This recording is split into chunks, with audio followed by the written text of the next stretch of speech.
take note of for your awareness. Um, First of all, each year in February or March, we have a TMAC traffic count tech meeting. Um, that the dates went out for that yesterday or last week. I can't remember which one, but that tech meeting is set for February 24th to 26th in E-Town. Additional details are going to be coming from Robert Brown, who was the TMAC branch manager for the Division of Planning. And generally, for all the planning supervisors I know about, I know you all know how this works. We ask that each one of your district count techs report to that meeting. And just there's always about a day and a half or so of good material to prepare you for the upcoming count season. So that one will be held in E-Town, February 24th to 26th. Yesterday, I sent out a call for projects for the KIASI program. This is one of those programs that the General Assembly enacted House Bill 1 in the previous biennium. It designated $7.5 million a year for railroad equipment construction, reconstruction, improvement, or rehab of rail facilities or engineering work related to capital projects. So this one is it's a 50-50 grant, and we are soliciting for the remaining $1.37 million of fiscal year 26 funds. Those applications should go to Jeremy Edgeworth by February the 27th of 2026, 4 p.m. Eastern time. I sent this out to the ads, the MPOs, and the district planners, and was also asked by our chief of staff, Jamie Evans, to send them out to the CDE. So the CDEs have been added to that. This is something that we expect to continue. We expect these funds to continue with the next plan. So this is something that we hear a lot about, improving these rail facilities across the state.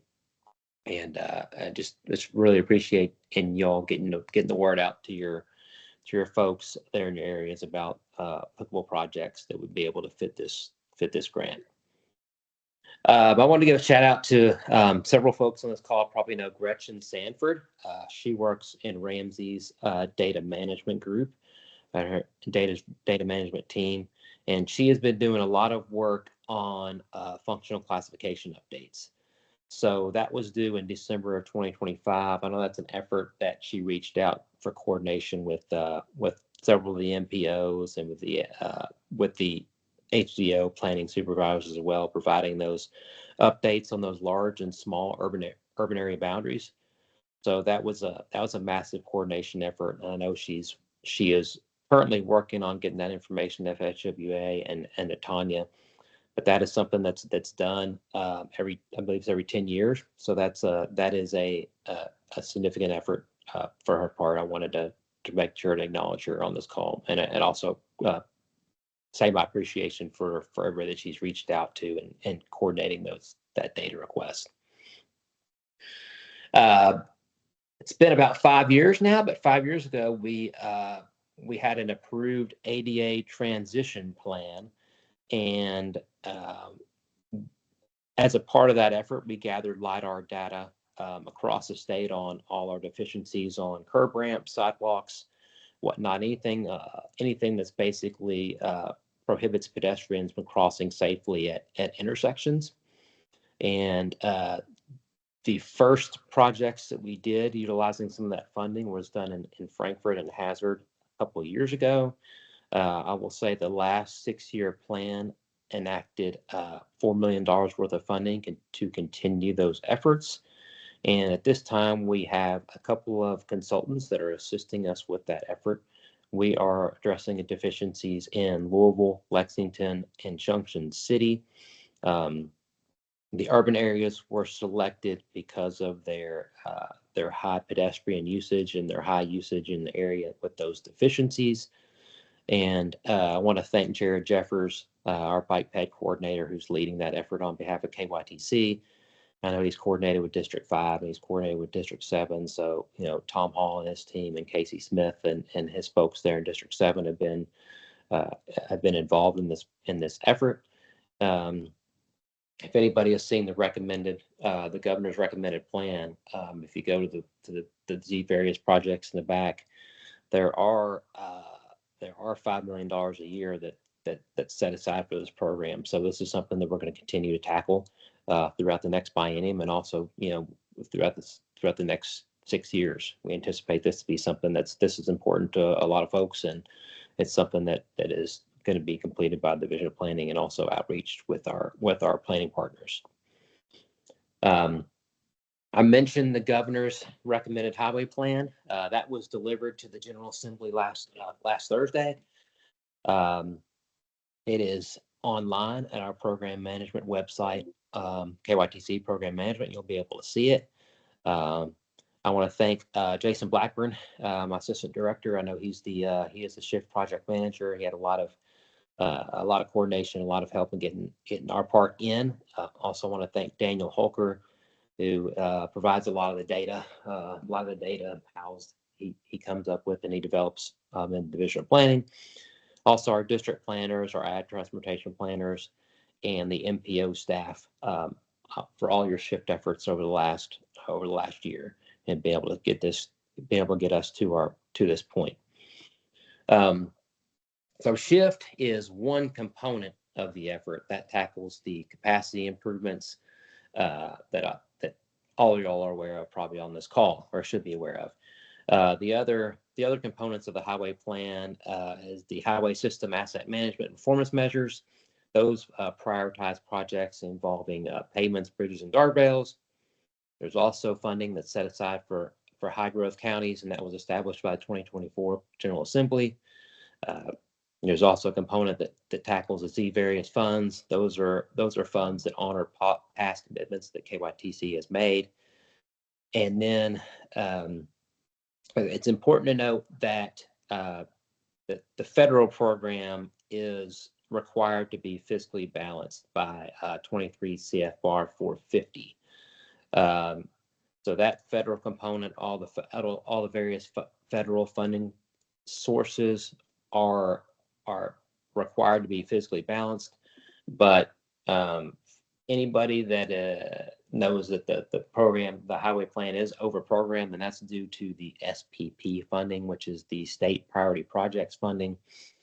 It is anticipated over the next 6 years that we have $625 million a year of SPP funds, but the SPP projects in the plan right now are over $11.5 billion.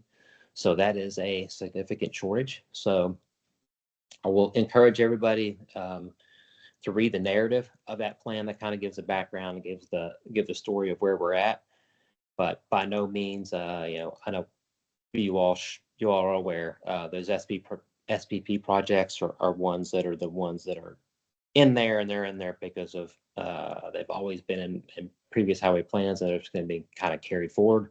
But that is something that is over programmed, and I would not count on those projects to be delivered over the next biennium or over the next 6 years. Finally, one last thing.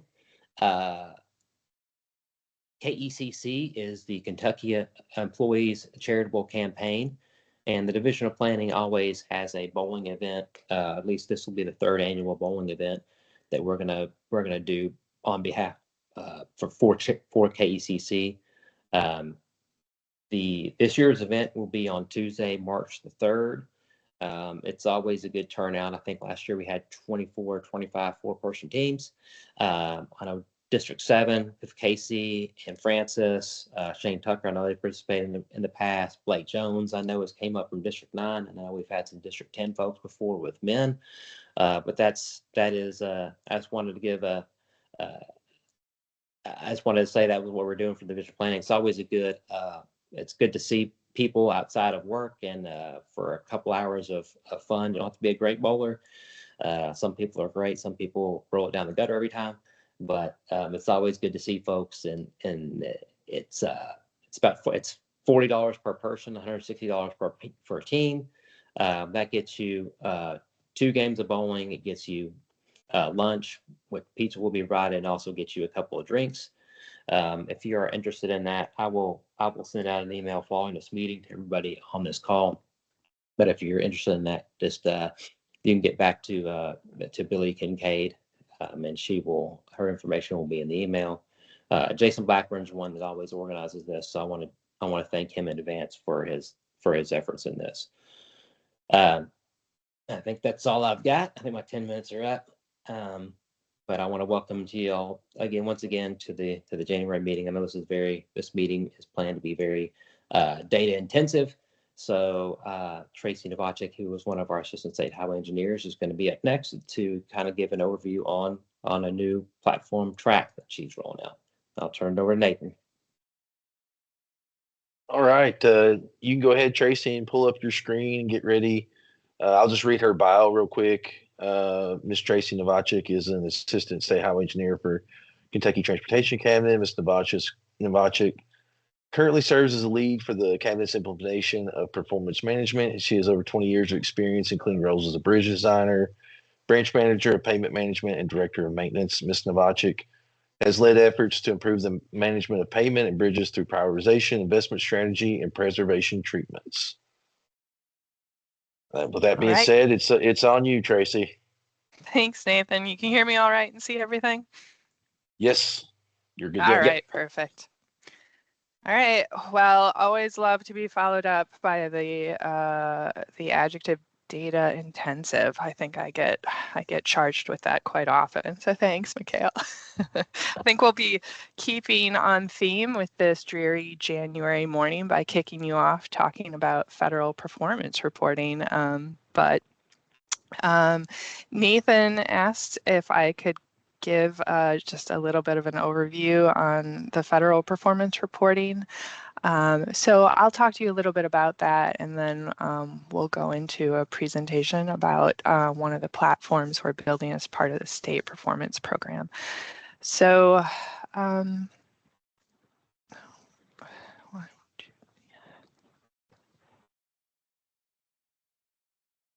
there we go. Okay, so I want to start out today by talking to you a little bit about KYTC performance.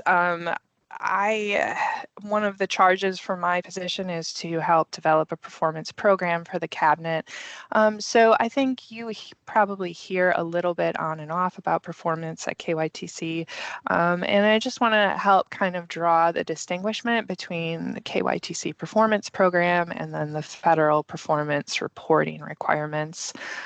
So why was KYTC interested in looking at performance and drawing a focus to it? Well, I mean, we want to connect our programs of the cabinet to our mission and understand how we contribute to it. We want to, of course, be able to look at all of our investments and maximize the impact of those dollars by understanding the benefits that come from them. And we want to evaluate our progress. And then a big one is to empower our staff to use available data. There's been a lot of studies across DOTs that show that a lot of employee time is spent gathering data and trying to find data simply to answer questions, to complete their jobs.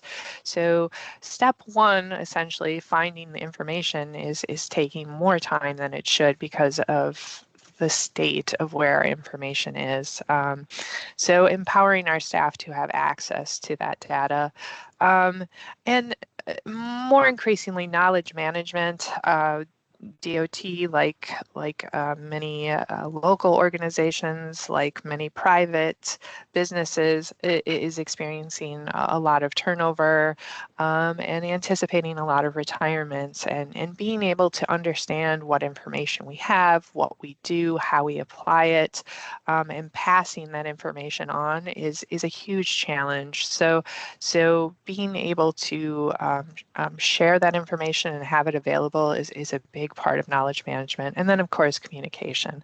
So this is really what we focus on when we're talking about building KYTC performance.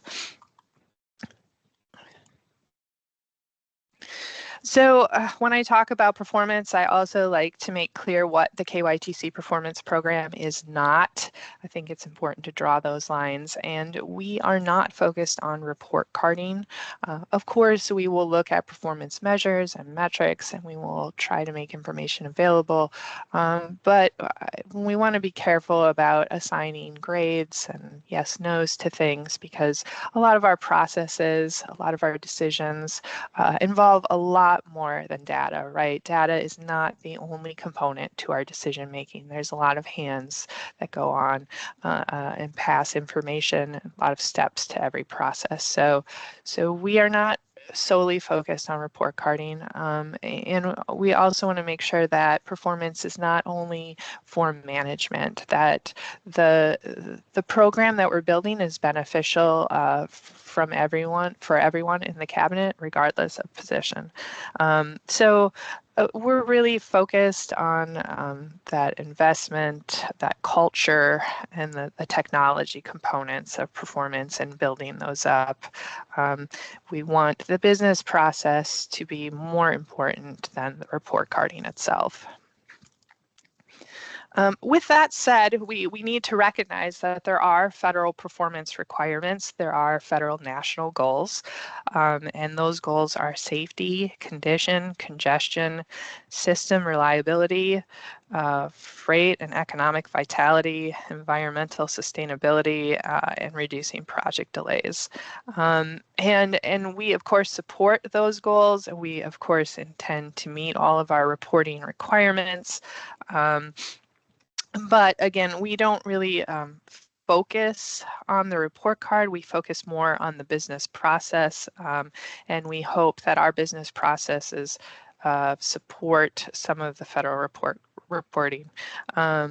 Some of these measures are more informative than others for us as a cabinet, but my role is to coordinate that information and make sure that we're hitting that reporting requirement every year.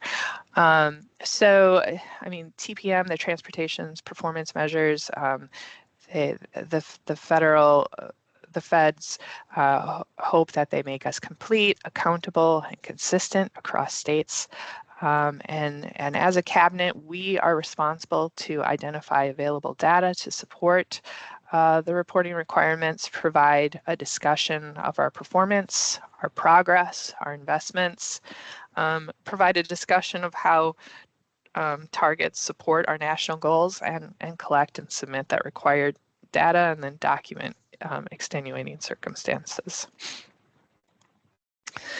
The reporting period starts, so for the current period we're in October of 22, we had a full performance report and then a baseline performance report where we set the baselines for the next 4 years.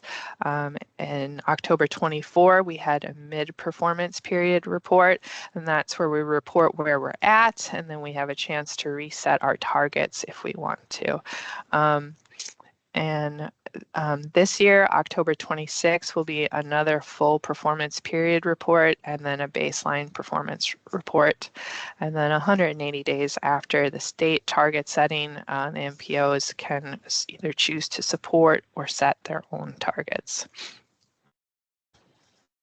I should also mention that that during the reporting period, the portal to enter the data, the reports are due in October. The portal opens in September, typically. Sometimes it changes depending on where the software is, but typically the portal opens in September. It gives us about a month or so to enter that data.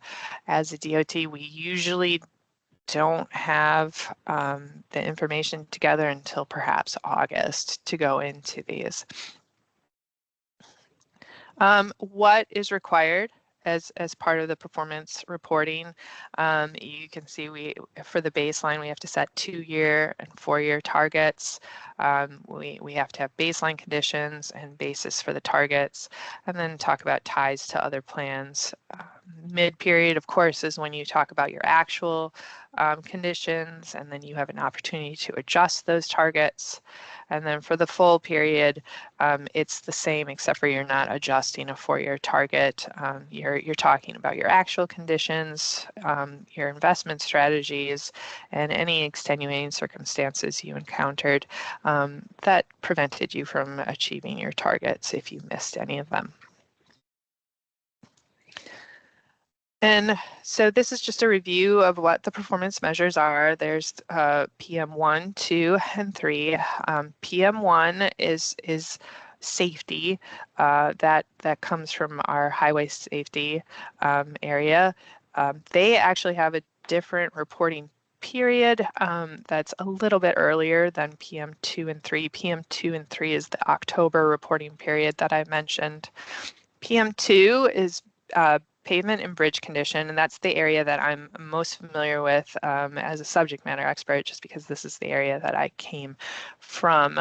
And then PM3 is system performance, freight, and then congestion mitigation and air quality improvements. So safety is from highway safety. Pavement and bridge condition come from our division of maintenance. System performance and freight come from planning. And then CMAQ is actually coordinated through rural secondary via Jackie Jones. So I'll just give you some base information about how the performance reporting is derived. For more details, you'll have to contact each of the subject matter experts for that, but safety, as I mentioned, is almost separate reporting and comes from highway safety. The crash data is pulled from the crash facts book, and the most recent previous years based on preliminary crash data from the database. The VMT data is pulled from the Division of Planning's webpage for all available years. And if any of the future targets are predicted to be higher than the most recent actual 5-year average, the most recent actual 5-year average will be the recommended safety target to establish a cap number.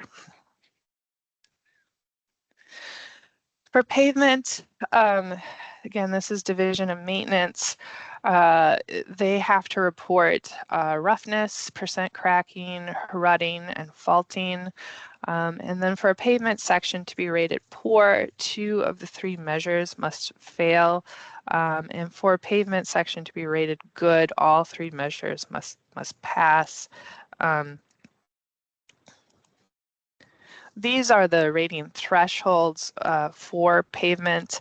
I talked a little bit earlier about some measures being a little more informative than others, and this is a case where the federal reporting for pavements is less informative to us as a state. That IRI threshold for pavement to be considered poor is very high. It would essentially be like us considering a patient that has to be on life support before we consider them in poor condition. So for us as a state and for our methodology for how we manage pavements, our threshold for IRI in particular is much lower. So if you see reporting on pavement condition that is not related to the federal performance measures coming from us as a state, it is our own developed metrics because we feel like this is not indicative of our needs. That's pretty common amongst the states.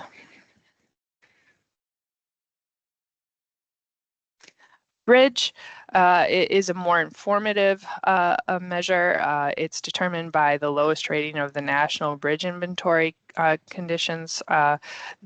This will probably alter because of the new rating requirements that are being implemented right now, but this is the latest slide I had. If the lowest rating is greater than or equal to 7, the bridge is classified as good. If it is less than or equal to 4, the classification is poor, and then bridges rated 5 or 6 are classified as fair. System performance and freight. Again, this comes from the Division of Planning. 3 different measures are needed for target setting. It's interstate travel time reliability, national highway system travel time reliability, and interstate truck travel time reliability. And each measure is calculated by KYTC, and then the regional integrated transportation information systems, which is part of a pooled fund study. This is actually a slide that I had from Daniel Hulker about how they consider target setting for those measures, but I think that this is actually pretty relevant to how target setting occurs for the other measures as well. The question is there a specific cause of prior congestion, such as a major construction project, change in traffic patterns, etc.? Will the cause be present in the future years? And will any linear or exponential trend line likely continue into the future? This is specific for the PM3 targets. However, I think it pertains to how we set targets for pavements and bridges in particular. When you look at system conditions, you're asking yourself, is there a specific cause of the condition you're seeing? Will that cause be present in the future? And what are the trends going forward? And those are the questions we ask regardless of the target by the subject matter experts. So when you look at the trends, in particular, for pavements, our pavement conditions tend to run better than our targets. We have actually been down setting our targets in the past just to allow us a little more leeway. Construction pricing is becoming an issue, funding is becoming an issue, of course, so we are anticipating probably a little bit of a downward trend in our pavement conditions. So we've been setting those down a little bit as we go through the process. Bridge, on the other hand, we have not been able to meet our targets for the last cycle or two. We're close, but not quite there. In those cases, we've had to speak often about extenuating circumstances in our reporting. And a lot of the extenuating circumstances for bridge conditions had to do largely with the impacts of pricing and inflation coming off of COVID, and then the Eastern Kentucky floods diverting a lot of resources, whether they be design or construction related for bridges, and really slowing the overall statewide program, which had an impact on our conditions. And then you'll see the trending for system performance as well. So every year we try to share as much information as we have. We share performance measures as they are available, and then of course the MPOs may support that 4-year target or establish their own. I'll speak just a little bit about information sharing. Our bridge conditions are available. The next presentation is going to talk a little bit about the platform we're building to facilitate information sharing, to facilitate knowledge management, to reduce that time that people are spending trying to look for information. And that's a platform we call TRACK, which is the Transportation Report and Analysis for Kentucky. TRACK is not just built for internal KYTC employees. It is built to share information with our partners and the public as well. Within TRACK, you'll find some information related to federal performance, though again, it's not focused solely on federal performance, but you will find our federal reporting requirements as they are available. Some of the information there is delayed a little bit more than others, but you'll find the federal reporting requirements for the most part, and then you'll find a pretty complete database of bridge information and bridge conditions. You'll also find pavement information and pavement conditions, but again, I have to caveat that the pavement measures that you'll see on our website are the ones the state uses for management and not the federal reporting. The other caveat is that our federal reporting is often a national highway system only. So when you see statewide conditions, they're not filtered down for national highway system. But you can look at the trends, and the trends really typically translate to that smaller subset that's reported for federal highways or for the federal reporting requirement, and apply the trend to what you think, what we think we'll be doing moving forward for this reporting period. With that, I am not going to give you a tour of track because your next presentation is about track, and I don't want to give you that redundancy. So that is the end of my presentation. Thanks, Tracy. We have plenty of time for questions, and I know Tracy presented a lot, so definitely want to have some time for questions if anybody has any.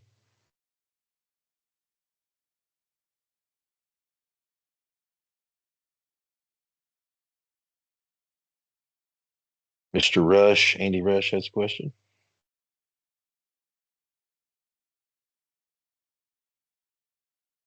Go ahead. Yeah, this is Andy Rush from KIPTA. As Tracy mentioned, the MPOs either have to set our own targets or support the states. At least KIPTA has done some of both over the years. I think most MPOs choose the option to support the state. I'm just curious if Tracy or anybody from KYTC, I suppose, see some ways that now that we've been doing this for several years, decade now or so, ways that the MPOs, like if we could start over again, maybe even type of thing, could support the states and the state's performance management, or if there's ways that the gaps in the information that could be helpful to the state at large. One thing that I'll comment on is the different ways that local governments in the states are monitor their pavement data, right? That the states are required to do that federal process that Tracy showed with the good, fair, poor. That may or may not be the best way to do it. It's probably not the best way to do it. But the locals do it they do it various different ways. And so, at a minimum, there's inconsistencies there. That's something that I wish we could conquer some way, somehow, to standardize that better. Are there ways that KYTC sees that the system could work better, whether it's pavement, bridges, or otherwise? That's a really broad question. I'm not sure if I'm going to answer it correctly. I'll give it a shot, though. I think, yes, like obviously there's always improvements to be made, and we're hoping that with the track platform that we will have more accessible data to partners at large as it becomes available to us. In a lot of cases, things like bridge and pavement condition, that is directly connected to our databases. So it's available to you as it is available to us. Reporting it, though, especially on the bridge side, or sorry, pavement side, is a little more complicated because most agencies do not use the federal measures for pavements in particular as for neither management nor reporting. What we can tell you definitively is that our reporting is more, or our measures are more conservative than the federal measures, right? A pavement becomes poor for us before it would become poor according to the federal measures. And that the trending for investments and conditions through time is typically similar between the two different data sets. We can try to build out federal reporting specific to those data sets. I'll have to work to see if that's available in a format right now, because we essentially pull it separate for some instances and put that onto the track site so that you can see it as well. We can also describe a little bit better what the thresholds are for state pavements in particular.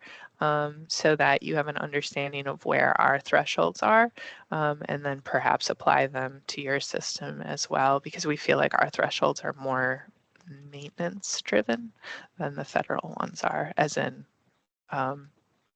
we're trying to prevent maintenance crews from having to take care of pavements more regularly.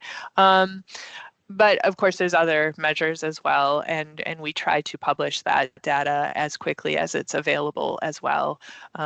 So facilitating data sharing a little bit better is obviously a big focus. I don't know if that answers your question though exactly. Is there anything more specific you'd like me to touch on? No, you did. It's a tough one for sure.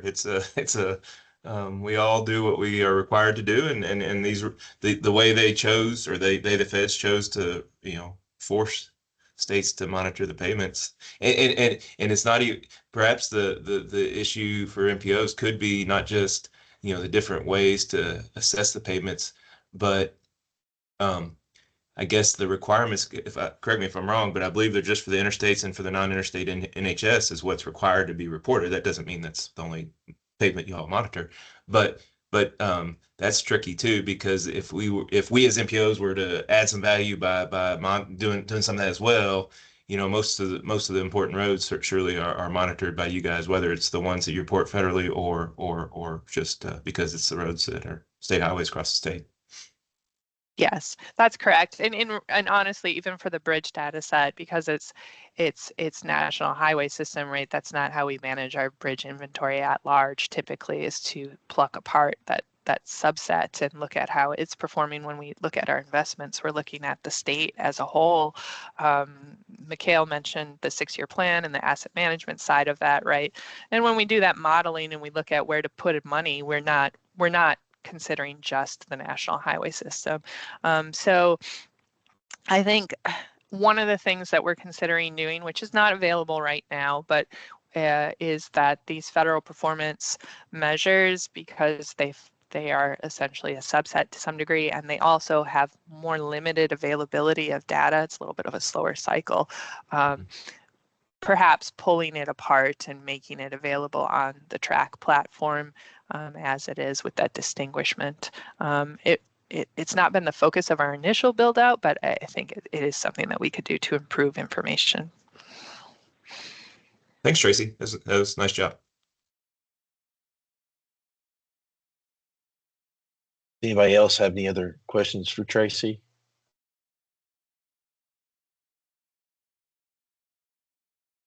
Right. Thank you so much, Tracy, for presenting today.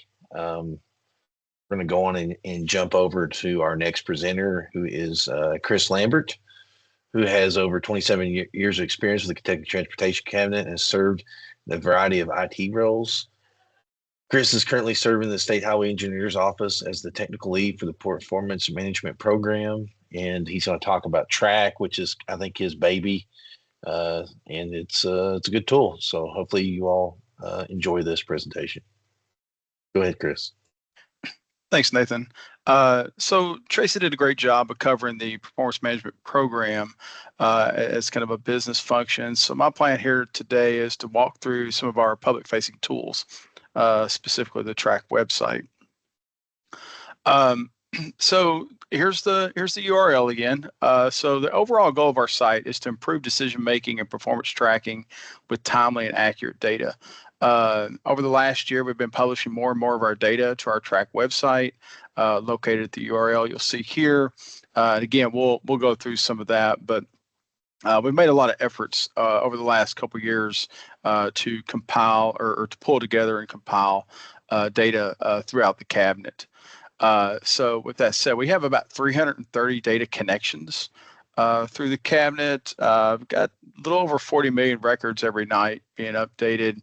And then we pull together, these are just some of the different data sets or views that we've created pertaining to, assets and asset management and conditions, contracts. Also, there's authorizations in here. There's a lot that we pulled together, and the list there is just a small example. Of course, that's Tracy flying through the air there, Supergirl. So we've got On our website, you'll see a written report. We've done a couple of these over the last few years. These cover large themes, like during the Eastern Kentucky flooding. There was a really great section in our report about all the effort that we put into to that event. And then we've got dashboards that can offer a very consistent kind of guided experience, if you will, kind of preset filters and overview tab and detailed tabs, etc. And then we have an exploratory data analysis tool, and I love this tool. It's an EDA tool, and we publish different data sets in an EDA format. You can just kind of self-serve. You can kind of mix the data up as you need, do some different bar graphs or pie charts. You can split those bar graphs in different ways using some of the other tools like a subcategory to aggregate and split different values. So that's really fun if you just want to explore some of our data in that way. And then we also have a data hub where you'll just be able to download just raw data sets and do with that as you will. We also provide, as part of our data hub, we're also going to provide some metadata for you, a data dictionary, so that you can better understand some of what you're looking at. And we'll get into some of that here. Again, overall, we try to provide a consistent experience. On the left side of the site, if you're following along, you see the reports, and the reports are where we place our dashboards. And these are all developed with Power BI, or we've used other products in the past, but we're always consistent in the product that we use there. Again, provides pretty consistent user interface and experience. And then the analysis tools at the bottom, you'll see that EDA subcategory there, and you'll see some data sets under that, data hub, and then additional resources. Additional resources at the bottom, and I'll talk about this later, but you'll see things like Hy-Vee and CTS starting to roll out there. And then you see a link to Datamart down there, and I will go ahead and say we're merging Datamart with Track. So the old Datamart site will eventually be turned off. I'm not sure exactly what that timeline is, but we're starting to publish more to Track and kind of fall off with Datamart a little bit. So one of the first things we do is, for example, on awarded projects, we provide an overview page. And the overview page is just kind of the broader, kind of either per year or per district type themes. It's a little bit broader information, kind of, again, just kind of providing an overview of the values that we have. We generally stick with a 6-year time frame of data. The cabinet obviously has more data than that, but 6 years is what we consider to be kind of an efficient amount of data for providing trends or seeing trends. So from the overview page, though, you may have more questions, right? So we're going to provide a details page, and the details page, again, provides you more detail. So maybe those annual values, maybe you're looking at quarter over quarter, year over year type stuff. So we start to get into a little bit more details here. You'll see some additional filters typically. Maybe right now we've got district and track program published, but in this, the details tab, you'll generally see, if we've got different types of funds available or funding codes available, or if we've got counties. So we go into a little bit more detail here and try to answer slightly different questions with the same data set. And then we always try to provide a data view. And this is just allowing you to understand the data that actually goes into the visualizations on the first 2 pages. And then obviously do some filtering and some searching yourself there. So all of our dashboards, you should see a data view. And then the little download button over on the far right side will provide a CSV download of what you see here on the page. And it doesn't take into account the filters. I will go ahead and throw that out there. It's a kind of a precompiled like CSV of just the data. It's not exactly raw data, but it's the data that you see here without any filters. So then you can just pull that down, and you can do the filtering and aggregations on your own. And then the EDA tool the EDA tool you'll see at the bottom of the site. This, again, it's kind of a fun tool. We're planning to put more effort into this in the future as well. This is coming along really well. The EDA tool, you can load up these different data sets. Let's say you're looking for authorizations. You want to understand that better. Click on your authorizations, and then you can start working through over on the right side. These are typical. If you've ever used like Power BI or Tableau or something, these are very typical options in those applications. You choose like a dimension. So we've got district chosen. That's going to be our default x-axis. And then you're going to choose some type of measurement on a value. And so right now this is set to count of records. So essentially the number of, I think we're looking at bridges. So, and then you're going to split by district. So the split by, this is interesting. If you wanted to do like maybe county, for example, and choose county, it would actually split each of these graphs by the county. So you'd have your district, and then you'd have different colors for each county. And again, if we have time, I'll walk through some of this. But this is a really fun tool. And then at the bottom, you can do a lot of stuff. You can select the columns that you want from the data set. So the data set's sometimes really large. Maybe sometimes you only want like 4 or 5 columns to be shown. So you can kind of customize what you're looking at there at the bottom. And then there's always the download full data set or download filtered. And on this particular tool, this does respond to the filters. So if you've done some, like let's say you only want bridge ID, county, and district and condition, and those are the only columns that you have chosen, and then you've also maybe filtered that to district 7, then you're only going to get those values when you do a selected download of selected values. So that's really, really useful. Again, and we offer some different visualization techniques at the top. You could do horizontal and vertical bar graphs. There's pie charts. And then right now there's mapping only for the bridges, but we plan to add some more stuff later. So there's the bottom of the EDA tool. Again, you can choose those columns or fields, and then you can also do some filtering there with those search bars. And then again, just you can download either a partial data set that's already been pre-filtered based on your selections, or you can download a full data set. The data hub is more of a just raw data. Over on the navigation on the left, you'll see Data Hub there. And the one thing that we do offer, though, is we offer a little bit of metadata, kind of a data dictionary to go along with each data set. That way you actually understand what you're looking at, or we try to anyway, explain what you're looking at. So on the site, if you open up our data set, you'll see the metadata attached to it. You'll see the field names, data types, and descriptions. But then and you can download the CSV, and the CSV doesn't come with any type of metadata. So you just have to go back to the site and understand what you're looking at. The Excel file, though, does offer the metadata with it. So when you download the Excel version of any of our data, at the bottom, you'll see the tab. You'll see a data table, and you'll see a schema. The data table is actually going to be the data. And then the schema is that data dictionary built into the same file. So that's kind of handy. Sometimes we download stuff and you're like, oh, wait a minute, what's this column? And you're like, oh, wait a minute, where did I get that from or whatever. So the Excel version is a really great way to kind of have all that information in there together. So if you want to do your own analysis and just kind of be offline, or if you're going to be traveling or something, maybe the Excel version is the version that you want to pull down and just kind of have that handy. Coming soon is Hy-Vee and CTS.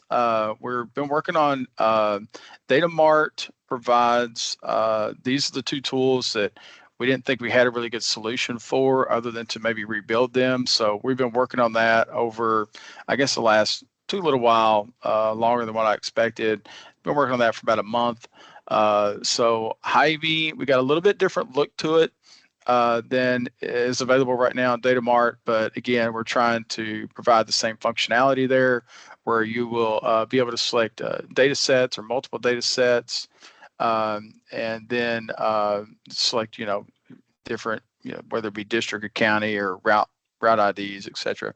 And then the map at the bottom, to clear up some confusion here, some people were expecting more of a GIS solution. We really only use mapping as a visualization aid, just kind of an assistant. We're not trying to concentrate on or recreate any kind of GIS functionality.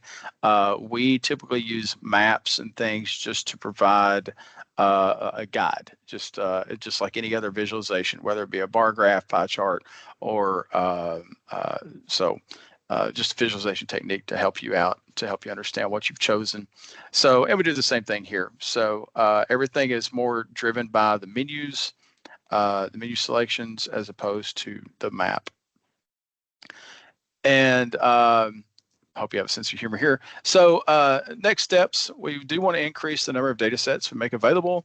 We're also looking at the navigation itself of the site. When we first started, it was really, we were concentrating more on performance management. So everything was more organized based on the business unit within the cabinet instead of maybe themes. So we're going to revisit that, maybe get our public affairs consultant involved, and just get user feedback and try to figure out maybe a different method of organizing our content over on the left, because there's a lot there, and some of that's missed. Like for example, if you don't know that program management or authorizations are kind of linked, you wouldn't know to go under performance management to find those authorizations. So we'll work on that a little bit, work on some navigation, because again, we have a lot more data on the way, so we need to make this user friendly. We will have some more spatial components. We do plan to publish more information about like our assets, like whether it be we have a pretty good grip on bridges right now, but pavement, we need to work on that and do some more special stuff with pavement, and then obviously connecting more to our processes. You'll start to see more information being published about our efforts and the work that we perform, and start to see more of that type of information on the site. And then just increased presence. We'll do some rollouts with public affairs and some other folks, and try to get the word out and make this more of a go-to solution for your data needs, and of course world domination. So. And that kind of concludes, again, most of my presentation. If we've got any questions, or Nathan, if you wanted me to jump in and show anything live, I can do that. But we can kind of open the floor and leave room for just some discussion. Let's do some questions. See if there's any questions, and I'd like to see some demo as well. Being shown. So if anybody has any questions at the moment, feel free to go ahead and ask those questions. If not, we'll jump into the demo. Does anybody have any questions? All right. It's always scary doing demos, because we always find the errors when we do demos. Yeah. But yeah. I remember you saying authorizations were important to folks, and I hope Tracy maybe is still on the line. Tracy can answer a lot of questions if people actually have questions about the data. But right now, this is just some of the.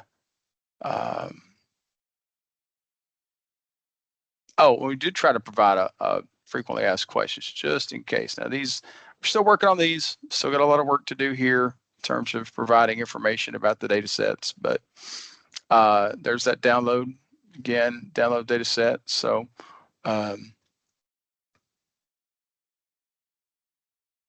provides you with all that information.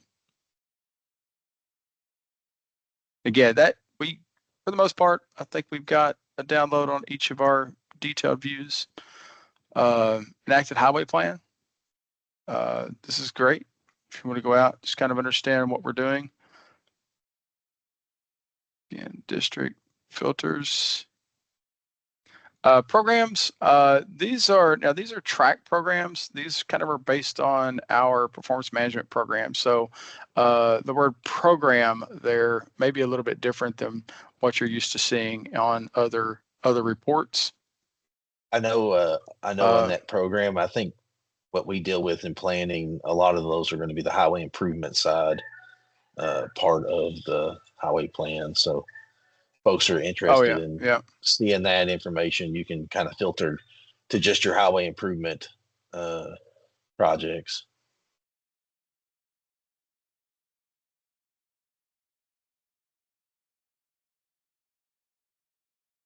Again, these are we're using Power BI currently, so these are all trying to just provide a very consistent interface with our filters, searching. Oop. And then again, that download. Cost change. This is one of the analysis that we do. This is the difference between our 6-year plan estimates versus our engineers' estimates versus our awarded. So we are starting to do some analysis on our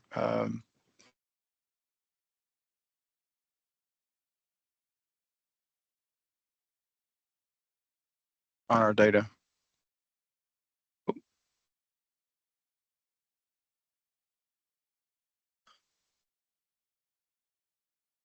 And this provides, yeah, if you want really detailed information, go here, data view, details. The EDA tool, I'll jump down the EDA tool. I really like this EDA tool. I really hope it doesn't fail today, you know. So you can kind of mix and match. Again, we're doing everything by program now. Let's see, I want to choose district. I want to do sum of authorized amounts by district, but then maybe I want to split by the phase, or I want to split by fiscal year.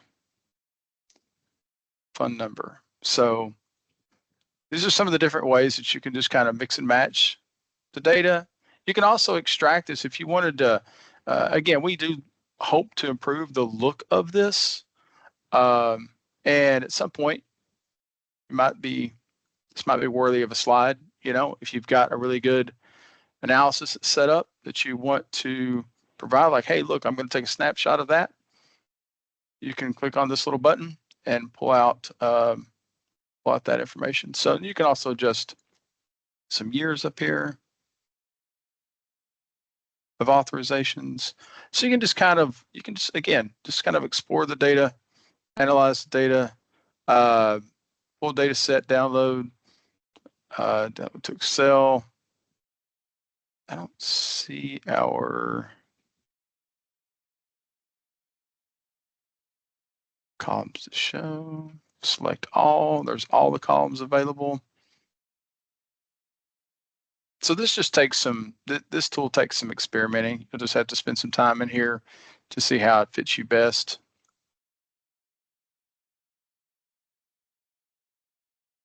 Again, the enacted plan. This is downloading. You'll notice that download. This is downloading to your local browser. There's a little database that's contained in everybody's browser. We just kind of push to that. That way it's pretty performant after you get it here. Records, expenditures. I think that's quite large. Yeah, it's pretty large. So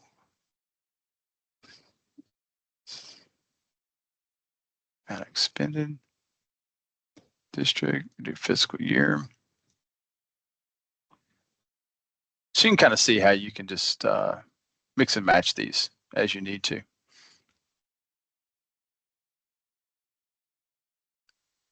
Download those, download full data sets. And then again, the data hub. This is actually, there's a lot of people that just come here and just download our data. But so if you're looking at, like, you know, bridges, for example, and you want to learn more about that, click on the little down arrow over on the side. And this kind of tells you what you're going to be looking at when you see the data. And again, you can download that CSV by itself, but you can also download this Excel version. When the Excel version comes to you and you open that up,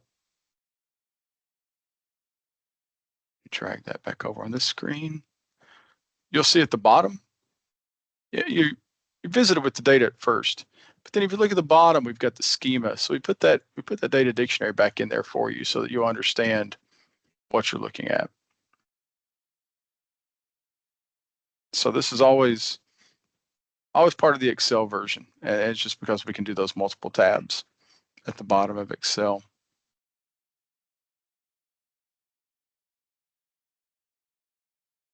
And then we've got business services, and this just kind of tells a little bit about where we get our data from, like Division Construction. We grab change orders from them, and then, we're going to let you go visit construction site. We're going to refer you back to them since they are the subject matter experts for their data. So, Nathan, anything you want me to maybe call out, or I think that pretty much covers it. It's really more just kind of jump in there and see what you think. And here's a provide feedback. Feel free to email us. This goes to Tracy and myself. So just click the provide feedback and feel free to send us an email there and talk about if there's any problems or things you would like to see. Just let us know. All right, folks, you had a chance to look at it and see it, and you got the man himself. So if you have any questions or comments or concerns, we got plenty of time. Or if you want to see, if there's something particular you're interested in seeing that you saw, let's do it now and get the discussion going. So. Yeah. If there's any questions, these are getting ready to fill up, snow and ice. So everybody be safe out there. We've got some stuff coming in this weekend.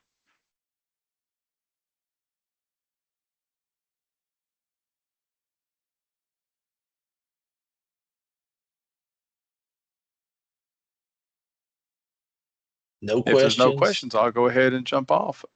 Oh yeah, the regional summary too. There's a lot on this page. I keep forgetting about this page. This is kind of a go-to. Provide the summary of everything going on in your district.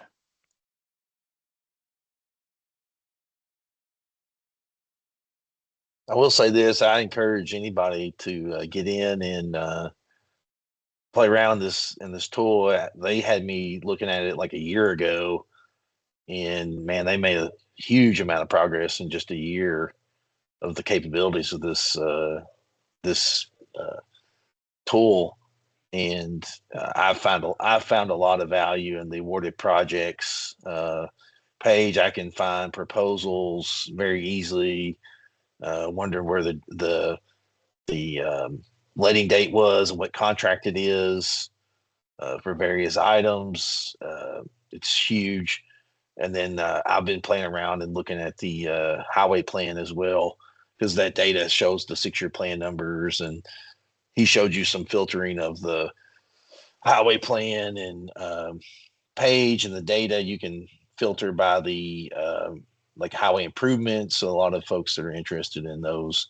And I know, like, I've been showing my ad planners a lot of this, and I know Jeff mentioned he's using this quite a bit, this particular report, to find information for his Northern Kentucky ad. So again, really appreciate the work and effort you guys have put into this, because I think it's a lot of good value in here, and hopefully folks will get in here and provide you more input, because I think one of those things that people don't realize is they give you some good input, you probably will act on it if it's possible to get it implemented. So, folks, get in and mess around, and if you have some good input, please provide it to Chris, because I'm sure he'll appreciate it. Yeah, we enjoy that. Absolutely. All right. Well, there's no questions, or you guys something you gotta say, Chris? Or no, I'm done. Right. Thanks for presenting. Sure. We're a little ahead of schedule, so we'll go ahead and take our break. It's 10:05. We'll just come come back at 10:15, and we'll have Jocelyn and Ava present on socioeconomic data. So right now, just take a break, and we'll see everybody at 10:15.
Got about a minute before our 10:15 restart.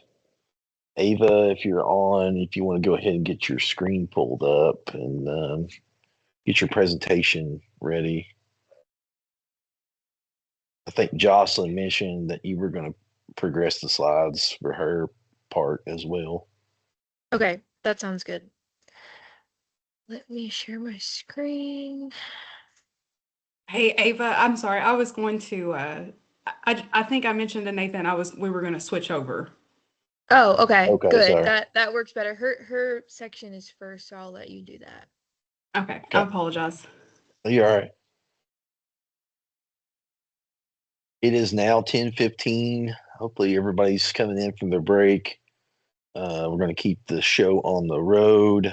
Our next presentation is going to be on socioeconomic data that our ads produce annually. A lot of folks that might be new to planning or new to our ad planners roles.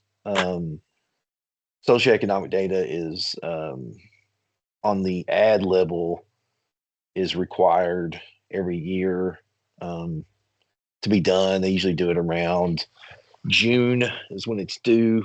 And we use that data to kind of, identify targeted groups that are disadvantaged for transportation related. And,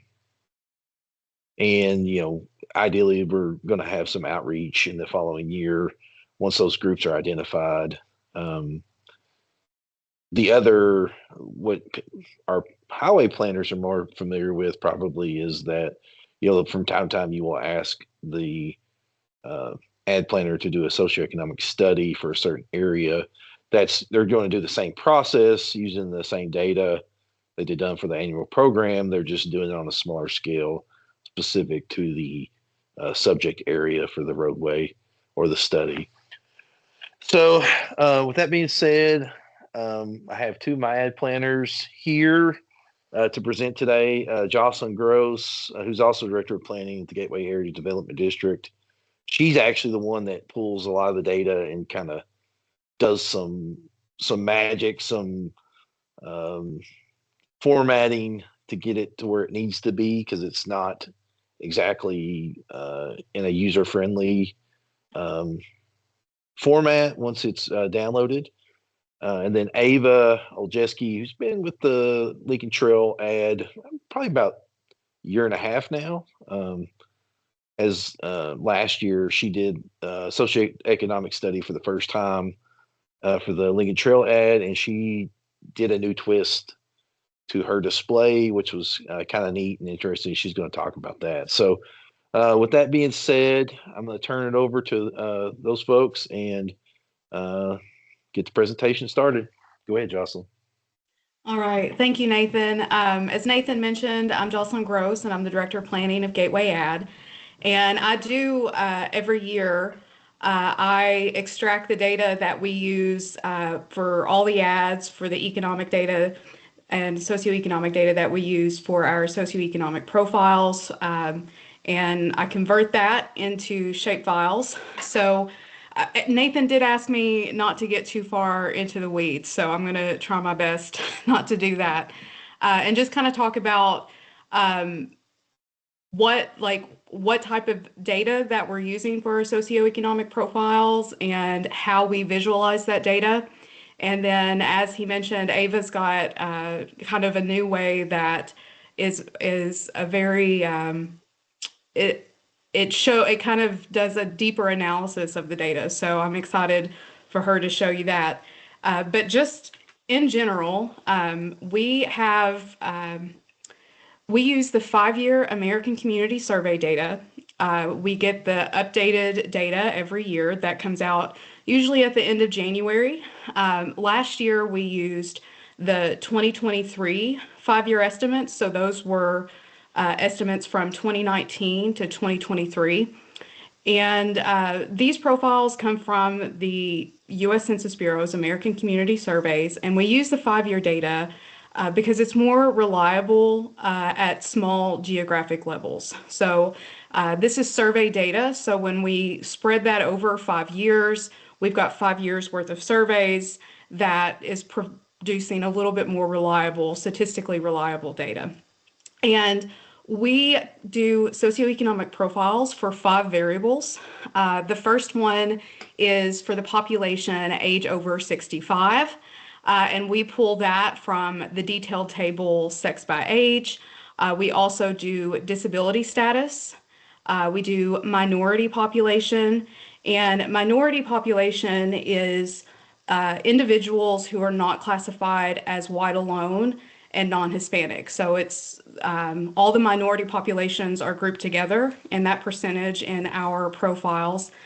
We also do poverty, and the poverty status data represents individuals and households living below the federal poverty level. And this is used to identify low-income populations that may be more sensitive to transportation costs, access limitations, or project impacts. And then poverty data are frequently analyzed in a combination with other indicators such as disability status or age. And then the last one we have is English language proficiency. And this is derived from the households that report speaking English less than very well. So it's used to identify communities that may face language barriers to understanding transportation plans or participating in meetings or accessing public information. And so each variable is calculated as a percentage of the total population within each block group. And so it kind of normalizes the data so it can be compared across the region. And then this method and the calculations that we do to get these measures was developed several years ago. Kentucky Transportation Cabinet and the Area Development Districts worked with the Kentucky State Data Center to identify the tables that needed to be used to generate these percentages, and also the fields that needed to be calculated and how those calculations need to be made. And we review those every year and update them to make sure that the fields are still correct and that that there haven't been any changes to the survey reports or anything like that that would create discrepancies in our data.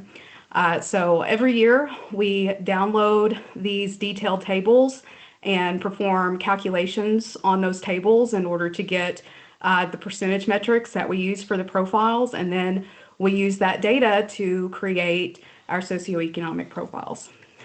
And for our socioeconomic profiles that we do we put these profiles in our public involvement plans, and we also use them for our Title VI plans as well. And we review the data with our local officials at our regional transportation committee meetings. So we use 2 different geographies when we're doing it. So we download data for block groups, and we also download data for counties because we use both of those units in our written analysis in our public involvement plans. And so in our maps and in our profiled maps, we use the block group data. And we use block groups because that's the smallest form of geography, smallest unit of geography that you can use and still access the socioeconomic data that I was just discussing from the previous slide. The smallest unit is a census block, but the socioeconomic data is not available at a census block level because the surveys would not be statistically viable. So there would be too much of a margin of error. And also there's a risk of individuals being identified at a block level. So we use the smallest unit available, which is the block group. We also use a county level of data as well in our public involvement plans to compare counties within our region. But typically our maps are going to be consisting of the block groups. And we use choropleth maps to do our data visualization for all of our socioeconomic variables. And so a choropleth map, I'm sure everyone is very familiar with seeing maps like this where they're in a gradient color. They're thematic maps that use color shading and gradients to represent values across the region. And usually each block is represented, the shade that it's colored is representing a specific value of a variable. And the darker shades are going to be higher values, while the lighter shades are going to be lower values. And this is a very powerful visualization for the region because we're able to do an analysis at a level to where we can see the areas within our region that might have higher poverty or higher percentages of population with age over 65, and our communities aren't getting lost in a statewide data set. So like a lot of times when you're looking at these maps at a statewide level, the variances within a region wouldn't be visible. And so being able to do this at an ad level with our regional transportation committees allows us to see patterns within our region that might not be visible when you're comparing at a larger geographic level. So there are different ways to classify the data into these categories, and these data classification methods, whatever method that is chosen, can really change the story of the same data set. And so this is a few examples. These are histograms of data, and this specific data is percent of population below the poverty level in the Gateway region. And you can see the distribution. So the gray bars here are the distribution of values across the block groups within the Gateway region. So, you know, this is how many block groups have this level of percent of population below poverty. And these are the different ways that data could be broken up. And so what these charts are showing is we can divide the data in different ways that will represent different kinds of analysis on the maps and a different kind of visualization on the maps. And I've actually created a map for each one of these methods so you can see what that looks like in map form. But it's important that we're choosing methods that align with the purpose and the audience, and that we're maintaining consistency in the methods that we're using within the ads. And then it's also important to make sure that we're choosing methods that are easy for the audience to understand, and this will just show how different methods can really impact what people are reading from the map. And so these are several different types of classification methods. The first one here is the defined interval method, and this method basically just you set a number to break your groups into. And so in this example, I use 10%. So each classification breaks at 10%. So we've got 0 to 10%, 11 to 20, 21 to 30, 31 to 40, 41 to 50. And I defined that interval. I just told it an interval to break it at, and that's the way it broke it down. And this is a really easy method for an audience to look at and understand what the data means. So this is a very quick and easy method to use to divide your data. But you can see like there's maybe a few areas highlighted, but we're not seeing a whole lot of patterns or a whole lot of distinction between a lot of the areas within the region.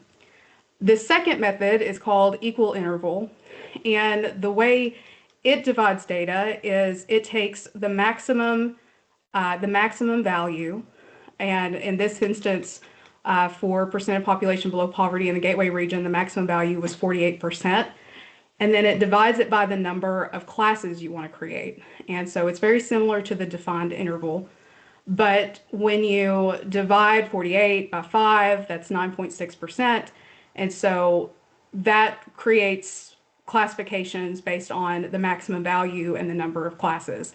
So then you're seeing a little bit different kind of patterns in the equal interval map. And then the next example here is the quantile map.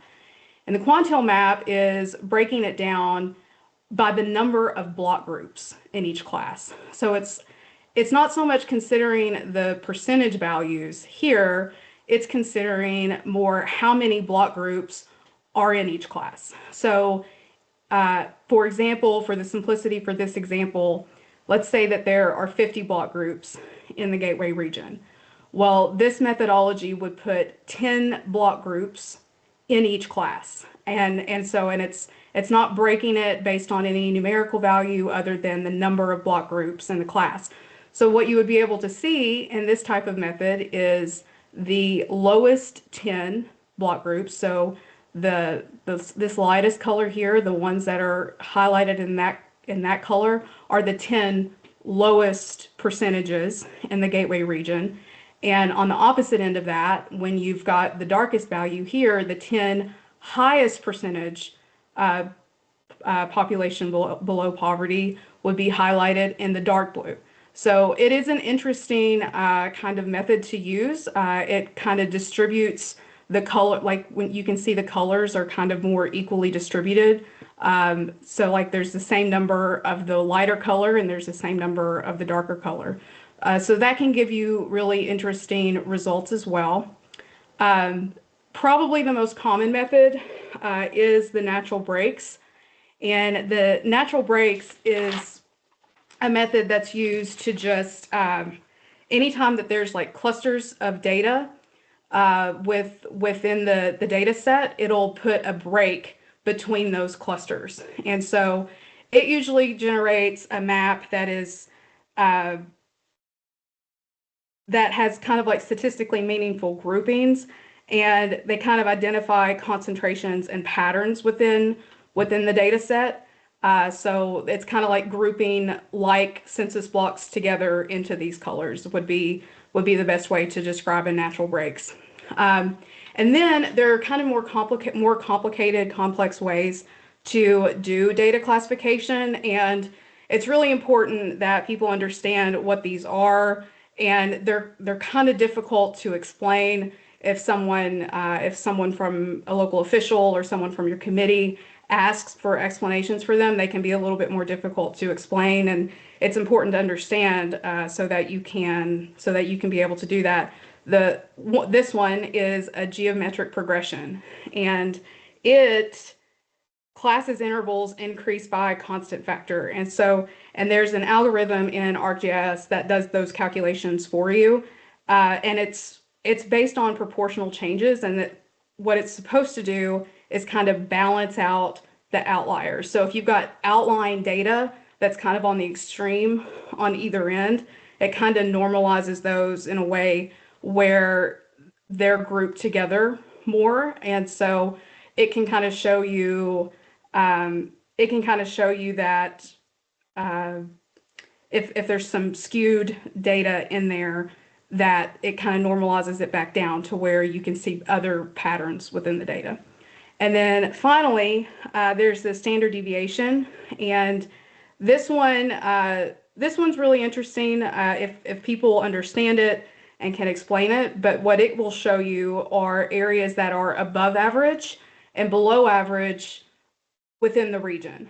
And so it's got a color scale that's showing, so the highest ones, so these red block groups would be higher above average for the region. So these have a higher percentage of population, like an above average percentage of population below poverty, versus the dark blue has a lower than average percent of population below poverty. And then the white would be showing areas that are kind of average within the region. But this is something that can be kind of difficult for people in an audience to understand what they're looking at. So both with the geometric progression and the standard deviation, if those methods are being used, some kind of explanation needs to be provided so that people understand what they're looking at. But all of these maps, when you're looking at them, can tell very different stories.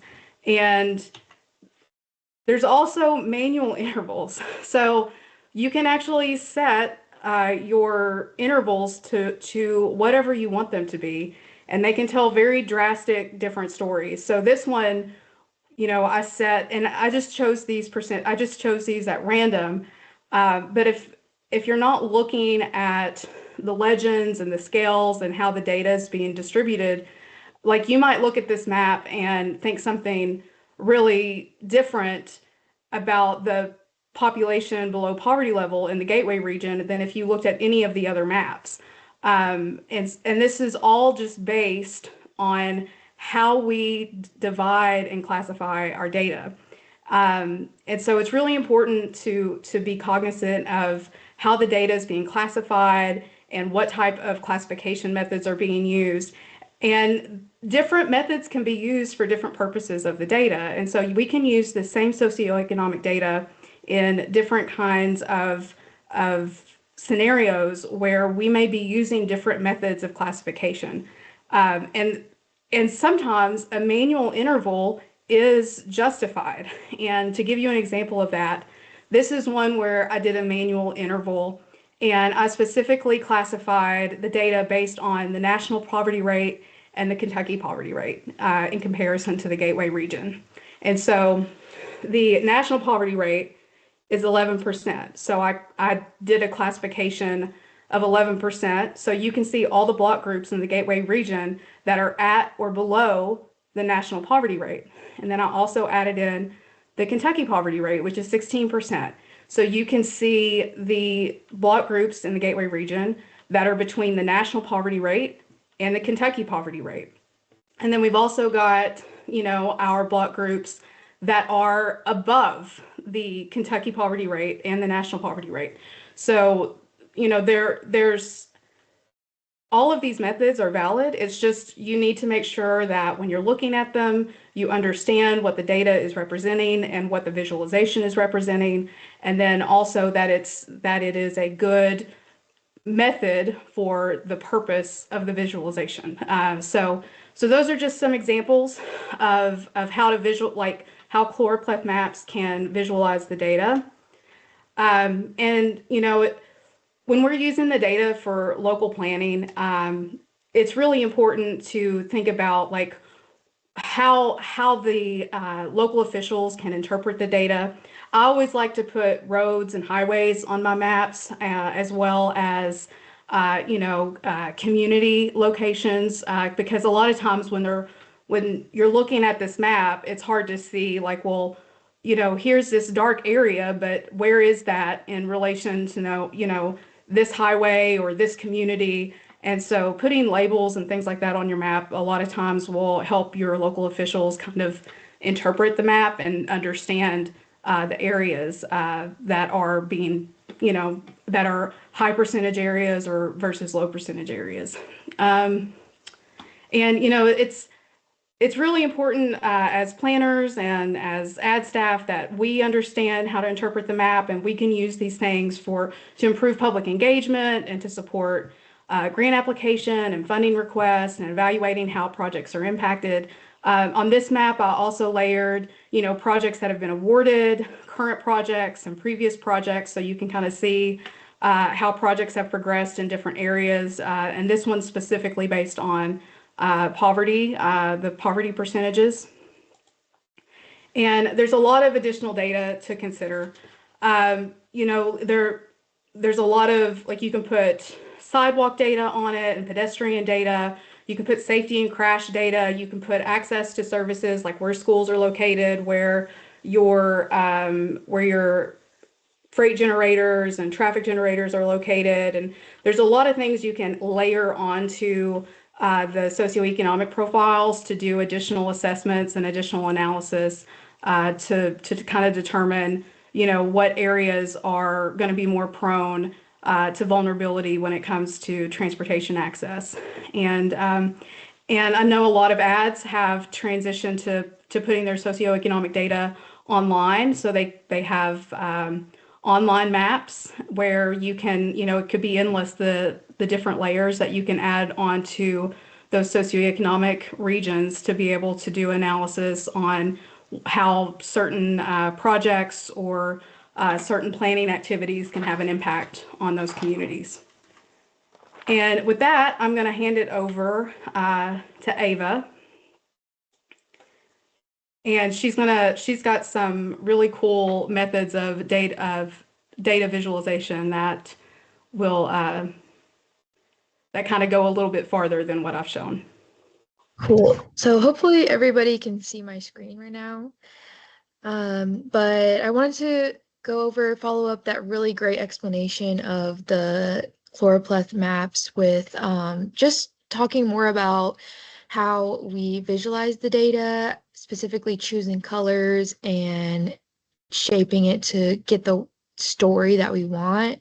As you can see, it could be really, you can spend a lot of time manipulating the type of normalization that the data has that Jocelyn showed us, but we really want to make connections here and be able to show trends. We want to highlight the worst and the best areas.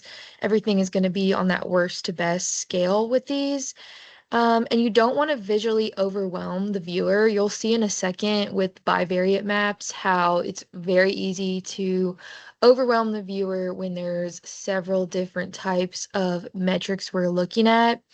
And if any of you have ever used the census data website, it is pretty hard to navigate, and we want to make sure we're telling the correct story. So when Jocelyn was mentioning some of these, let's see, these 5 types of profiles, these are often never going to be alone. They are always going to be connected. You're usually going to have, higher minority population when there's less English speaking access and things like that. They're always going to have some sort of connection. And the way that we want to show that correctly and accurately is through bivariate maps. So right here, I have on the left side a bivariate map, and then I'm comparing it to, these are just regular chloropleth maps that just use one type of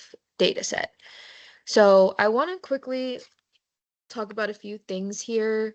A bivariate map is called bivariate because it's two variables going on, and it's going to show severity through hue and through the saturation. So as we can see here, there's 2 different hues, pink and light blue, that are mixing to get this darkish purple blue color. There's several different color schemes that are pre-generated in GIS, so you don't have to pick each shade of these, but you can imagine it as if the shades are mixing with each other. If you've ever seen a color palette or some type of artistic rendering like this, I could easily show the pink by itself or the blue by itself. You can look over here. We are comparing. The reason I did these 2 is just these were the ones with the highest numbers from my 8 counties in my region. But the percentage of adult population with disability is pink to white. So that hue is getting more saturated and less saturated. And then we have poverty percentage, which is going from a saturated blue to a less saturated blue. When they combine, they create that dark bluish purple color. And we can kind of really pick out that darkest color and look, okay, these areas have the most amounts of these 2 percentages. And that can tell a completely different story as to just looking at population with disability and poverty by itself. Here's another representation of that. You can really use this key over here to look into the low, and high, but you always want to have this key represented on a bivariate map. This one's pretty complicated because I have the adult population of disability compared to poverty alongside adult population with disability to a population over 65. So these do not have the same trends. There's some different blue values throughout. So from those maps previously, I was actually able to select out all the values, all the block groups that have the darkest numbers or darkest values that show the highest percentage numbers. And this was what allowed me to create one map in the end of all of these maps that showed, okay, what areas do we really care about the most? And I just titled this areas of highest need. Then is when you can go in and you can look for geographic explanations to show these trends. You can look for where the jobs are, where traffic is, and housing trends, similar to what Jocelyn had on that last slide. And again, it's pretty important that I put all the cities and counties labeled clearly throughout here.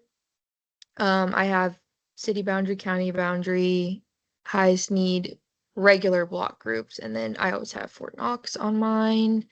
And then for the regular choropleth maps, I make sure that I do insets when I clip out the areas of highest need. So I'm trying my best to highlight everything in this dark saturated color. And then when I'm going to do this for every single type, the consistency between each of these maps to tell a story is extremely important, or else you're never going to be able to identify those trends. So as you can see, this is the simple chloropleth map. However, we were able to clip out, basically zooming into the highest saturated areas. And I made sure to do an inset layout above when I have my region, and then the little rectangle around what exactly we're looking at. I listed the highest percentages exactly, so we know, okay, you can't assume that this dark color is like 100%. The highest percent might just be 67%, which ties back into what Jocelyn was explaining about the chloropleth maps.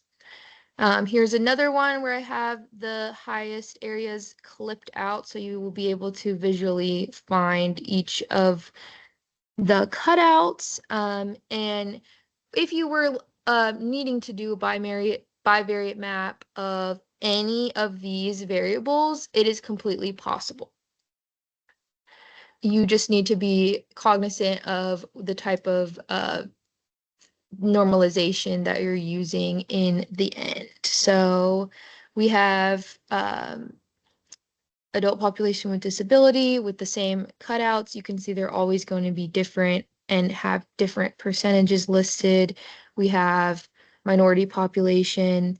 And for example, this one only has it in one area, and I've shown that as so.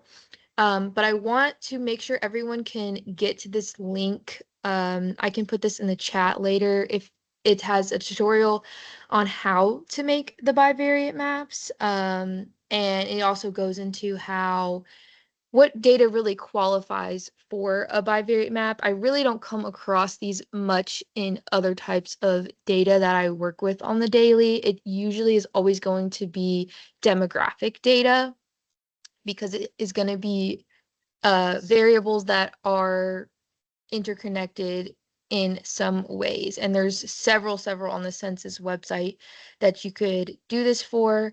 And you can use any type of shape files for it as long as it's demographic and has the ability to start as a chloropleth map that you then turn into a bivariate one. Hopefully that wasn't too repetitive of the regular chloroplasts, and I was curious to know how many people actually have seen bivariate maps before. So if you guys have any questions, feel free to email me or drop something in the chat about it. I will leave this up here for everyone so that we can talk about it. Does anybody have any questions for Jocelyn or Ava? I I don't have a question, but I thought you all did an excellent job of explaining kind of the methodology you use to display the data and the things you have to consider. So that was very much appreciated on my end, and appreciate everybody's work on that. I know when you did this last year, the bivariate maps, I was like, that's pretty cool. You like really narrow down to the, kind of the, top 5 or whatever for the area, and kind of more focus, efforts to identify disadvantaged groups for transportation. So, hopefully Right. this is something I know Jennifer Alvey saw it. She's like, this is really cool. So I think she'll probably be doing that or trying it out. And hopefully others will as well. Awesome. Is there anything that changes? I guess, I mean, when you do the small studies for the roadways or the SUAs, you're probably going to be limited what you can do if it's only going to be, you only have like 3 census blocks or whatever. I mean, Mm-hmm. so this is really good for the profiles, I guess. Yes. Whereas, And it's true that usually you do find bivariate maps used for like the whole country and like very, yeah, very large areas. But the fact that we were able to do it for our own ad is really helpful. yeah. All right, last call for questions. Everybody's not in a question mood today, so I guess they're saving their energy for the game coming up. Maybe, I don't know. No Yes. questions. All right. Well, again, I very appreciate you all taking your time developing the presentation and showing us what you all do with the socioeconomic profiles. So thank you again. With that being said, we have another break built in the schedule. We're about 4 minutes ahead. So let's circle back and try to get back at 11 o'clock and we'll get our game knocked out. Hopefully it runs better this time. I've tried it out a couple different ways. We'll see how it goes. So we'll see you back at 11 o'clock.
Still have 5 minutes before we get started back, but I wanted to go on and pull up the AHA Slides game, so folks that are back at the computer can go on and get into the game.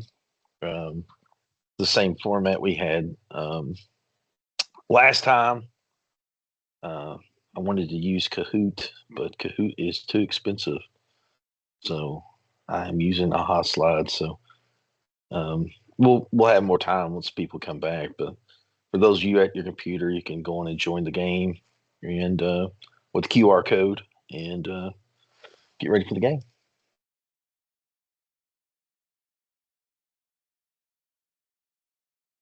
Thank you, Nathan.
All right, it's 11 o'clock.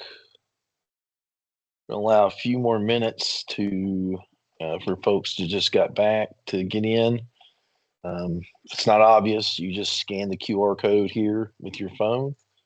I'll let you get in, and you put in a name, username, and pick out a avatar and click ready. I think we got plenty of players so far, so we'll give a few more minutes and then we'll start the game. And the intent of the game is to have a little bit of fun, do a little trivia. I will give you all a heads up that some of the questions are based on the last month's or last quarter's STP meetings. So there'll be some stuff that I pulled from those presentations, and then just general planning knowledge questions that we're going to hit on. So we'll see how we do. Some of these might be a little complicated. We'll just see. But overall, it's just, again, have fun, reiterate some knowledge and some information we learned from the previous STP, and to, continue our knowledge for planning in as we go. So who's UK #1 fan? I'm always interested to see the usernames and the avatars. I do know that Dane Blackburn, or Dane #2 won last. That was Kyle.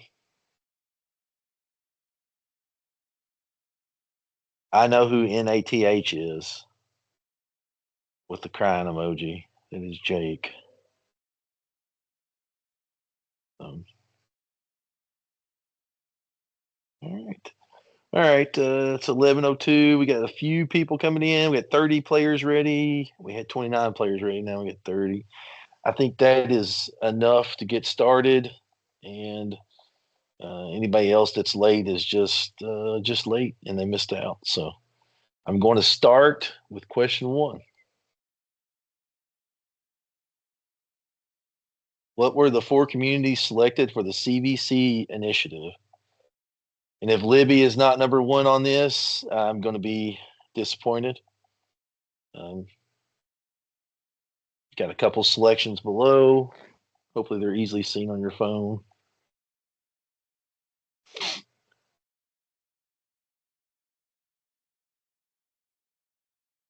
We got 30 answers, 32 answers. All right, let's get ready to reveal the answer. Time's up.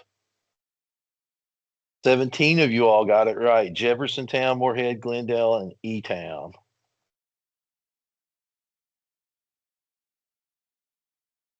And Mr. Jeffers, I assume that's Jared with the bicycle, got it right. I don't see Libby on here, so maybe she's not here.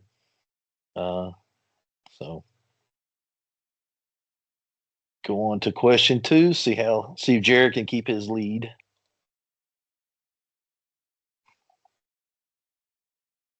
How many automated traffic recorders are currently installed on KYTC roadways?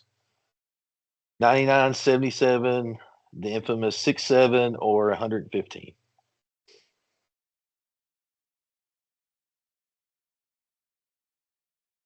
This was presented by Melissa, I believe, or Robert.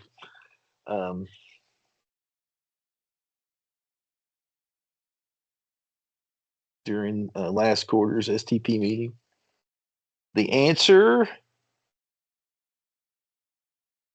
is 99. Only 4 of you got it right. Oh my gosh.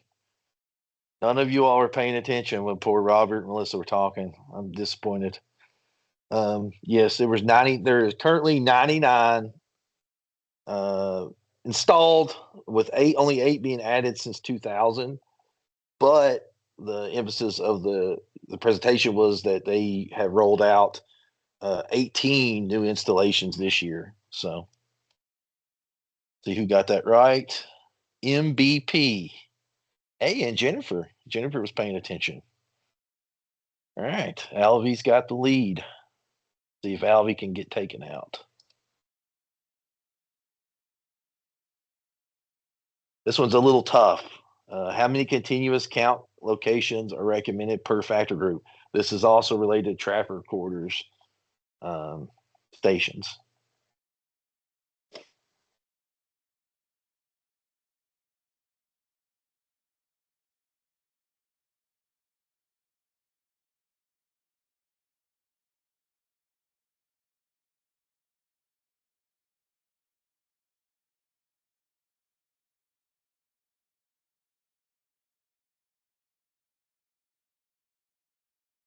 All right. Again, very few of you got it right. It's 6 recommended per factor group. Now, I will admit I wouldn't know the answer to this either. I had to look it up and found it. I found it in the presentation. But yeah, my main takeaway from that was when Melissa was presenting was that there's a recommended number, and they found that they had some deficiencies in that recommended number. So, which prompted kind of the expansion for those ATR recorders so they can meet that 6 recommended minimum group. Uh-oh, LOL got the answer right. I don't know who LOL is, but they either guessed right or knew the answer. So move on to the next question. How many dams does KYTC own and maintain? This was also presented in our last quarter STP meeting.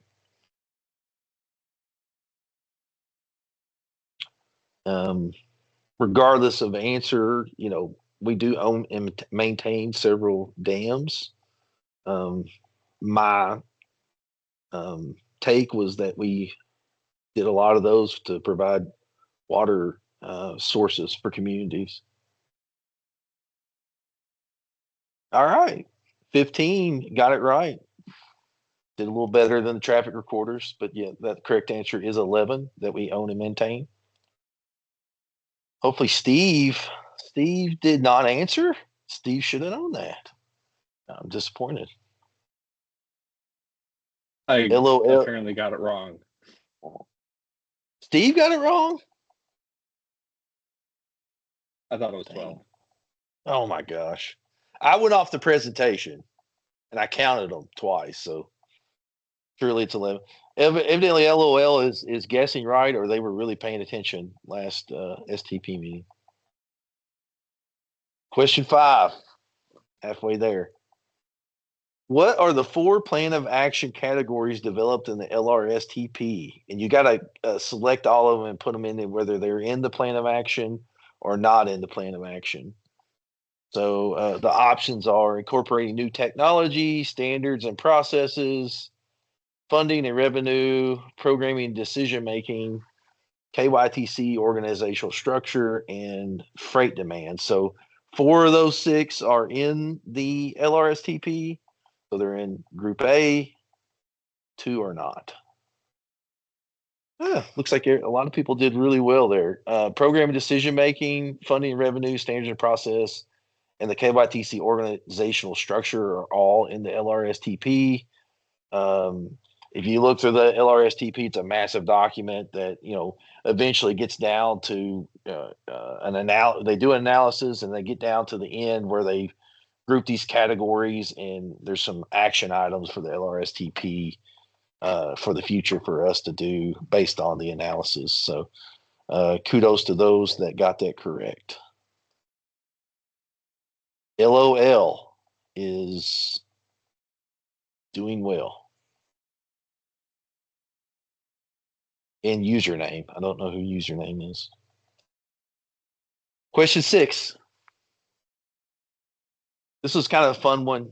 Match the branch manager with the correct branch they manage. So this is your knowledge of the organizational structure here of planning.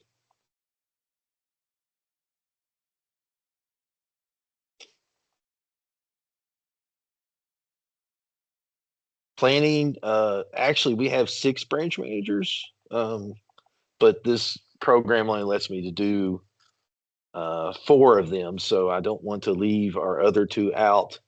Our customer service branch, which is managed by Billy Kincaid, and then our transportation systems branch, which is managed by Ron Wilhoit.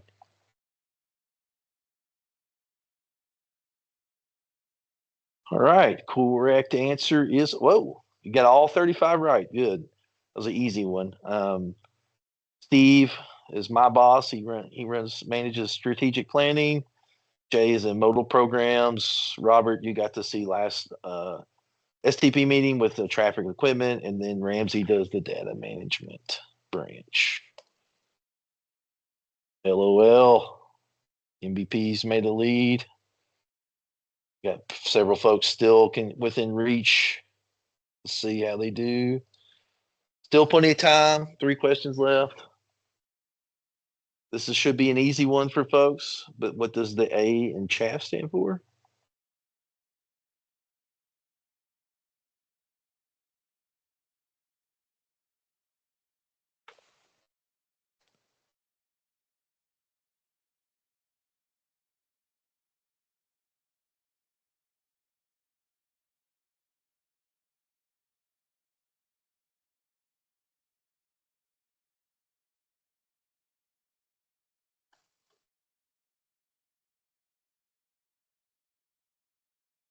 All right, we got some wrong answers, but that's okay because I think there's some new people in the group as well. So, for those that don't know, the acronym for CHAF is Continuous Highway Analysis Framework. So, analysis is the correct answer. Let's see. That put MBP ahead with that correct answer because they were the quickest. Username and LOL are still. It looks like LOL maybe dropped off or just didn't answer. So we'll see. Jared got in there, get a little closer. He should have been quicker though. Jared, get on him for not being quicker. He should have been in the 90s. Question 8. What does STIP stand for? Another acronym question of our numerous acronyms that we have in planning.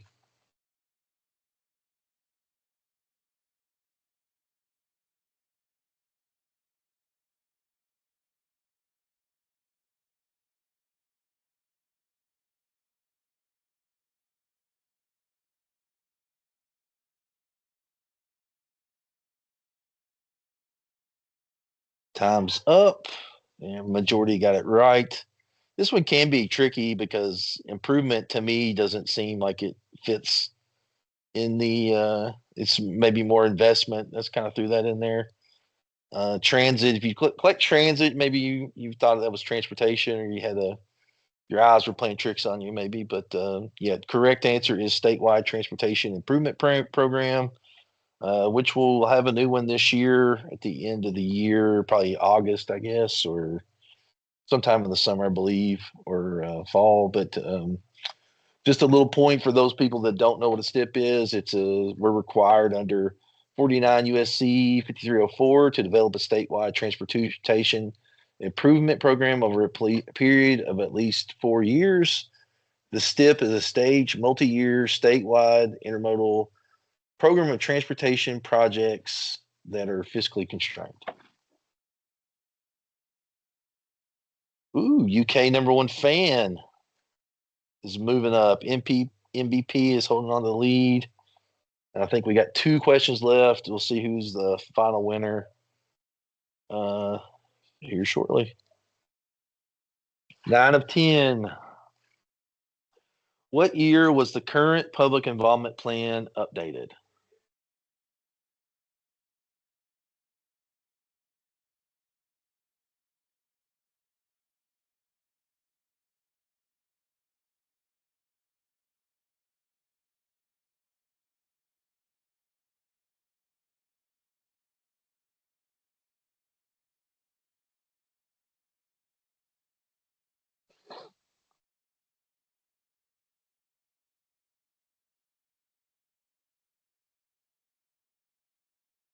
(2020).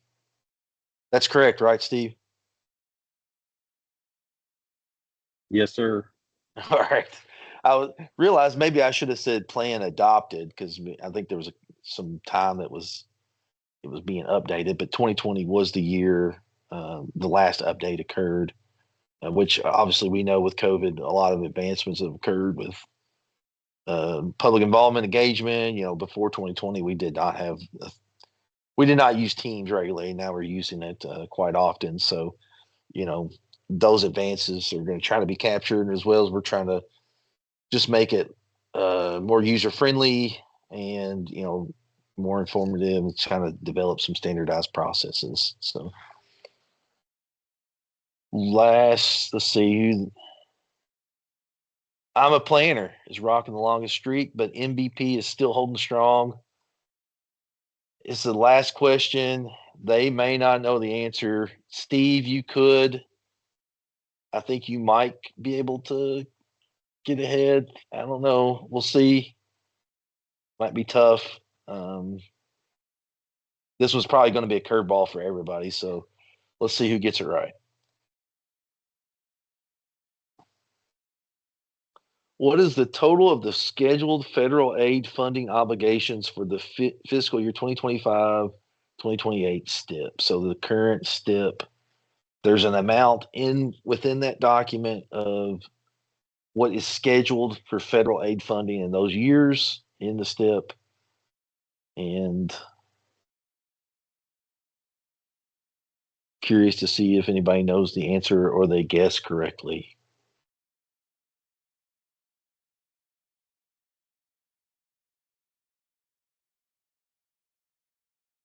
The answer is $4.7 billion. Let's see who the winner is. MVP held on strong, finished with 650 points. Who is MVP?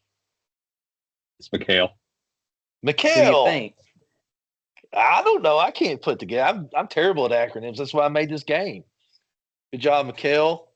I will let you choose what equipment you want for the prize. It actually makes me feel good that you know these answers. You know your stuff as our director. So that's Well, I didn't know promising. that last one.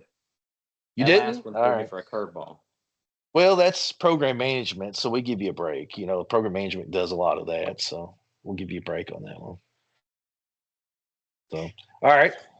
That hopefully people had fun with it. And sometimes these questions are hard to come up with, so I don't know if we'll have one in April, but maybe in July we'll bring the game back. We'll see. But in the meantime, if you liked it, shoot me an email saying, "Hey, keep doing it," or if you thought it was lame, you can send me an email that says it was lame too, so it won't hurt my feelings. So that being said, Monica, are you on still? Yes, I am. Thank you. All right. I'm going to stop sharing. We're going to roll right into your presentation. I will give you an introduction. So if you want to pull up your screen or your PowerPoint presentation or your presentation, and are you familiar with Teams? Do you use Teams? Yeah, I'm great. Thank Okay. you. I appreciate it. Okay. Share your screen. Let me do an introduction. Monica Shepard is a principal customer success manager at Streetlight Data, where she partners with public agencies, academic institutions, and private sector organizations across North America to harness big data for transportation planning and engineering solutions. She brings over 20 years of global experience helping governments, nonprofits, academia, and business apply information, data, and technology for key decision making. She has focused her career on advancing cutting edge solutions on a range of sustainability and governance challenges. Go ahead, Monica. It's yours. Thank you. Can you hear me okay? Yes, ma'am. Awesome. Thank you so much, Nathan and Mikhail, for this opportunity to speak today. For those of you I haven't met personally or virtually, it's a pleasure to meet you today. So I have been with Streetlight for about 7 years now and had the opportunity to work with folks at KYTC for the last year. I do hope that this conversation or this presentation can be a discussion, so feel free to let me know if you have any questions during this presentation, and hopefully I will ensure that we have some time for questions at the end, and I can show some stuff in the platform that you have access to through your subscription. And again, I appreciate that I'm standing in the way of your lunchtime, so I will try to be as concise as possible. For today, I was thinking we could review the current streetlight products and offerings that we have just kind of broadly and what big data offers, as well as KYTC's subscription in particular, and then looking at a couple local use cases as well as other examples of how folks in nearby states and across the country have used streetlight metrics for various opportunities, and appreciate getting to hear earlier parts of the meeting today that highlight bridges as well as evacuation and other things that might be of priority to your work. And then I'll also share some additional resources that we have available to folks that do use the streetlight metrics. So again, thank you for your time. Streetlight, if you've seen this already, sorry to be redundant, but just for the folks who haven't had the opportunity to see and hear a little bit about Streetlight, I'm going to provide that overview. So Streetlight is an organization that works across the country and also in other parts of the world. But specifically, we work with hundreds of public agencies across the United States, including KYTC and the University of Kentucky for, I think, 3.5, 4 years now. So what we do offer is a variety of different metrics, and those fall into these various categories or kind of opportunities for engaging with either the Streetlight Insight platform and or other tools that we have developed in the last year or more.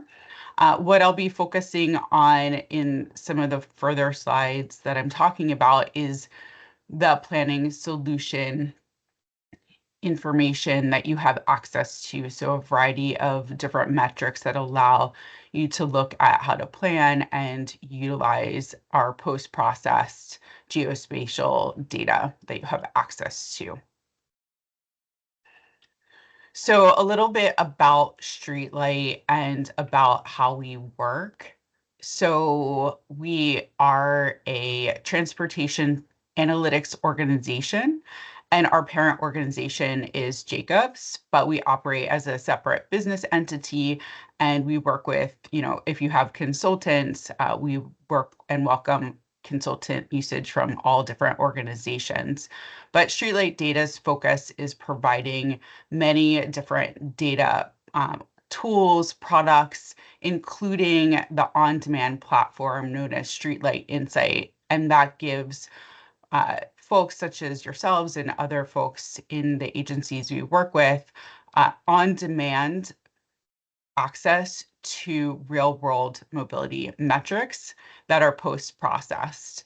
So using this geospatial big data, you're able to conveniently access information via a Chrome or Internet Explorer browser at any time that you would like, and that you could understand various metrics. So we have a variety of different metrics, and those are aggregated from various different data sources and then contextualized with a variety of heuristics and contextual data such as the American Community Survey, counters, permanent counters on the roadway, public and land use data, etc.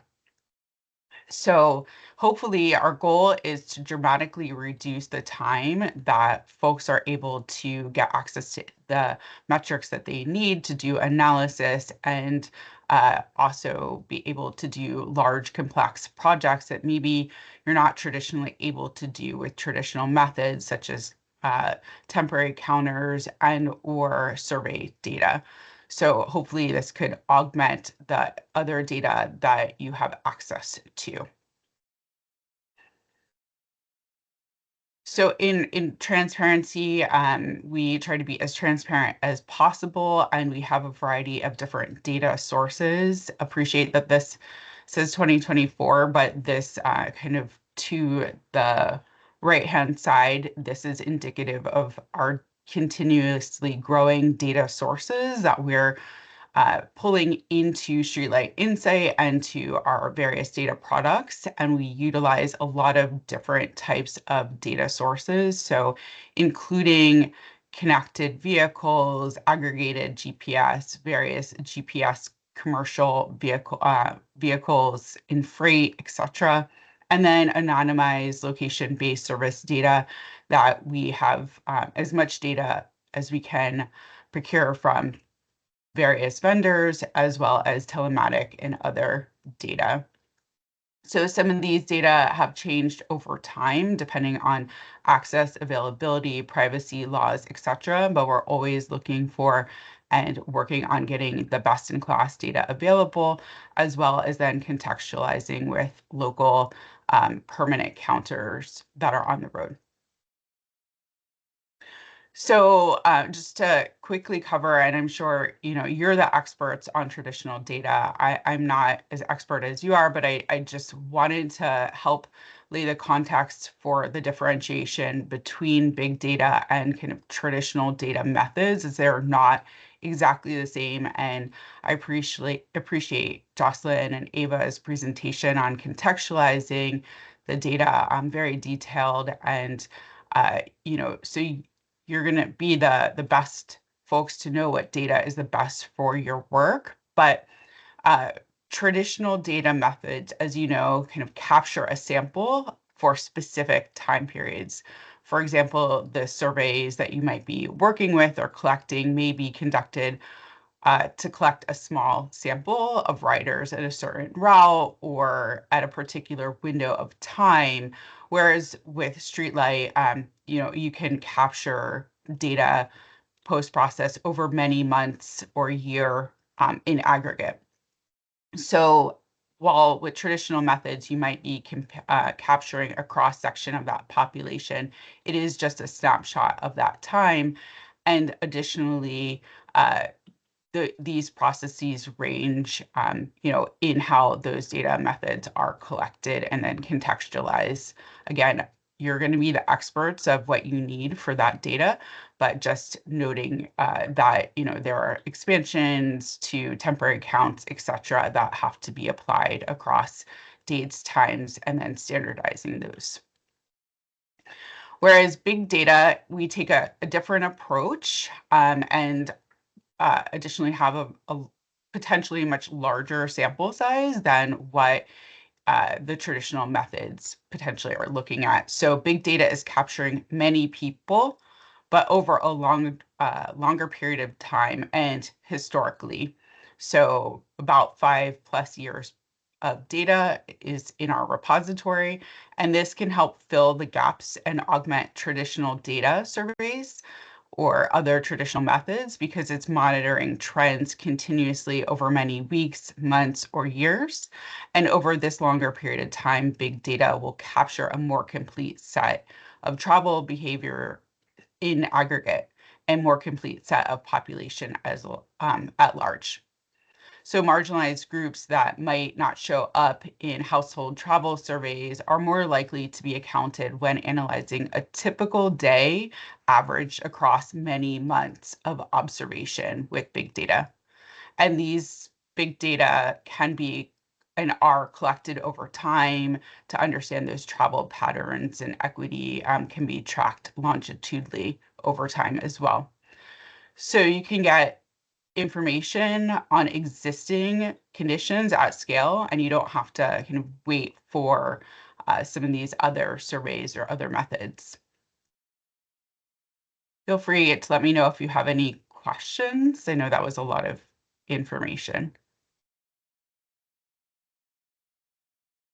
Awesome. I don't see or hear any, but to that point, I do want to note that we do validate all of our data. We validate our data on a regular basis. So about once a year, we will update, or actually twice a year, we will update our volume and our ADT models.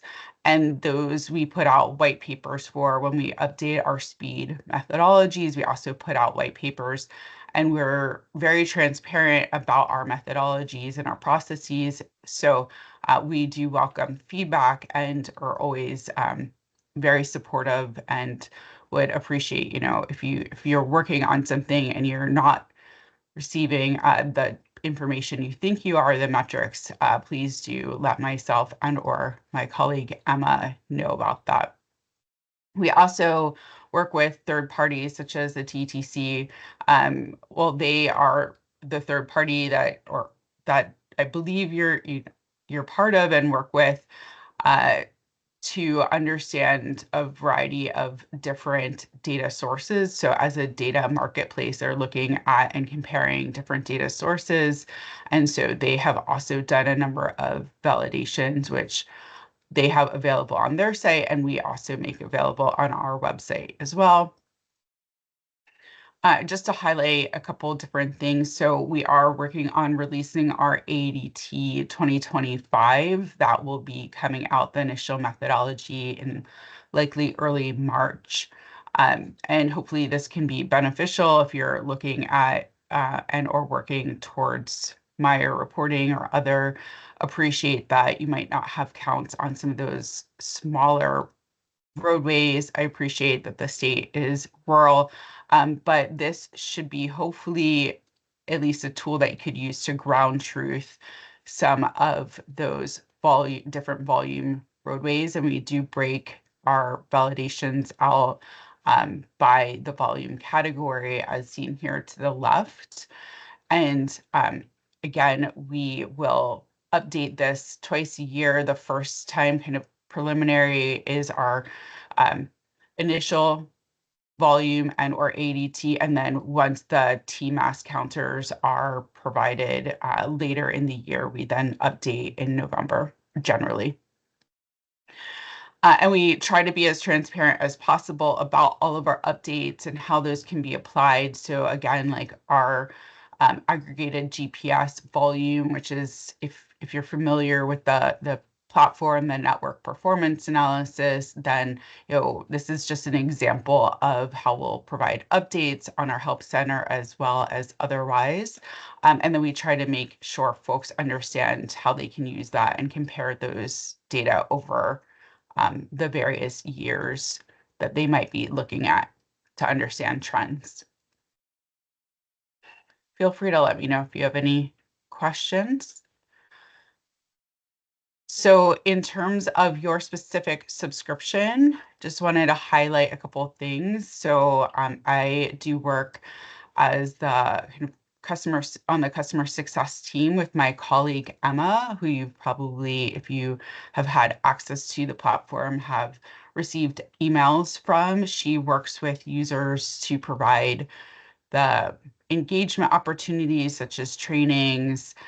I work with folks more like Mikhail and Daniel and others that from a program management perspective, as well as help provide access to our various service offerings. And we work with our colleague, Erin, who works on our solution engineering team. If folks would like access to the platform, or you have consultants or people that within the cabinet that might be interested in utilizing any of the metrics for work, please do let Daniel know. We really appreciate Daniel's partnership and coordination and leadership in working with us to make sure there's value. Folks in the cabinet are able to find value in the metrics. So at a high level, this is what your subscription includes. So this is, as you might have seen on that, or remember on that rainbow slide that I showed with different colors, your package includes this transportation planning, which is the vehicle metrics, and then truck modeling, which is heavy and light duty metrics. I have access to our historic bike and pedestrian metrics. And then there's also 78 of 100 users. So the cabinet has 100 different seats for consultant and or cabinet members, plus the University of Kentucky. So if you're working with folks at the university. They can work on behalf of KYTC as well as consultants. Additionally, we do have an API, so application program interface, and I've linked to our developer portal in here and can share that resource if anyone's interested. So if you want to run metrics at scale and you're used to using Python, R, or other programming languages, you can extract a variety of the metrics and then run those without having to log into the user interface. But you would just need a API key, so do let us know. And then you additionally have access to service credits. So I will speak a little bit about potential ways in which you might want to think about using some of your service credits as a priority. So here is just a quick look at what features we have added. So as a software as a service, or data as a service, essentially, we do update our metrics and or provide, more months of data. We provide increased access to potentially new metrics within your current subscription. So some of these things like the street scanner and maybe the freight volume with attributes aren't currently in your subscription. Those are other ones, but we do have these quick views, such as looking at corridors and setting those up really fast in a corridor quick view, and roadway volumes that give data for 5 years and are able to access those metrics in a very fast processing time. We have also updated the capacity for our home and work locations. So those are hopefully helpful for trying to understand where folks are going to and from, if you're looking at visitation studies or other studies to try to understand those patterns.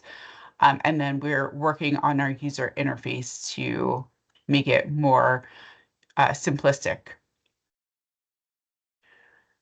So just walking through a couple of the more recent use cases that my colleague Emma has heard about within KYTC. So here's just a few examples of how you might think about using the metrics and how some of your colleagues have. So Devin in District 5 used turning movement counts to help make decisions. And so essentially, if you're receiving a complaint or have an intersection in mind, you can pull turning movement counts to best understand the current conditions. And then based on those results, maybe you're putting those results into another modeling tool, or otherwise you can proceed with a formal engineering study, which is what Devin was doing, and then review those streetlight and engineering studies data in conjunction to formulate the decisions you need. And this was looking at Johnson Road and Kentucky Interstate, 1065. So in downtown Mayfield, we're looking to transform the downtown into a safer, more accessible space for walking, biking, following the horrible, devastating tornado in 2021. And Chad and the team at Strad could not obtain turning movement counts or volume because of the destruction. So they used Streetlight to obtain historic counts that were then used in forecasting, and have been able to go back and then understand if, how those counts were able to help them improve that area for putting in more safer, accessible walking and bike area. And so, as well, in terms of another district, so District 4, Kevin Young was using Streetlight to support the replacement of 10 signalized intersections with roundabouts to improve safety flows in Elizabethtown, and use Streetlight in the preliminary stages of planning that process to understand ADT, speeds, and turning movement. So again, Streetlight could be a good tool for those initial set of opportunities where you're just trying to get a sense of that data. All right, so I'm going to share a couple. Well, I put in a variety of different use cases here. I might not share all of them, but I will make sure that, and Nathan has this doc, but I'm happy to share as many of these as folks are interested in, but I did want to make sure to share some from states nearby, and as well as ones I thought were relevant to the conversation today, especially around those performance metrics that were being presented earlier. So in terms of understanding lane closures and optimizations, some folks at Tennessee DOT were able to look at Nashville's Briley Parkway for understanding the required daytime lane closures for street sweeping. And it would cause congestion along these different corridors and cause long vehicle queues. So previously, the DOT relied on anecdotal observations and limited number of traffic sensors to guess the best times to close lanes. So they needed a better way to analyze this to understand when they could provide these targeted lane closure windows and actually understanding the real world traffic volumes. So they obtained granular traffic volume data from Streetlight, annualized by month, hour, and day. The analysis revealed specific hours for safer, cost-effective design, and they discovered that completing work by 2 p.m. each day would reduce traffic impact the most and allow them to avoid overnight street sweeping, which was dangerous and also costly. So this helped the DOT reconsider their long-held assumptions that midday weekday volumes were generally higher and that weekend volumes were potentially not as good. So hopefully this can be one area in which, if you're not already looking at using Streetlight, this could be one potential opportunity. Another opportunity could be in terms of federal funding or grant funding. So the Ohio Department of Transportation needed funding to complete a critical long-term highway reconstruction project on I-70 and I-71. The freeway was ranked second worst in travel time performance in Ohio and was one of the most hazardous locations. So planners needed to show positive impact on freight movements. And the Ohio DOT needed funding to complete a critical long-term highway to ensure they could do this work. So the freeway was ranked, the second worst in travel time, and they were able to show positive impacts with freight movement using the Streetlight data. Another example, this is more at the city level, but this could be applied at the state level or MPO level or otherwise. But in Pennsylvania, in the city of Pittsburgh, they wanted to rebuild a safer, more efficient traffic corridor that encompassed pedestrians, accommodates pedestrian, bikealists, as well as motorists. And the city had to redesign the bridge anyway, based on it essentially collapsing. So the city was able to understand historic traffic data to better understand those traffic issues and that existed before the collapse. And then they were able to model the impact of proposed operational changes once the bridge was reopened. And so after performing complex analysis, the city was able to identify where traffic on surrounding corridors was causing backups and was responsible for crashes.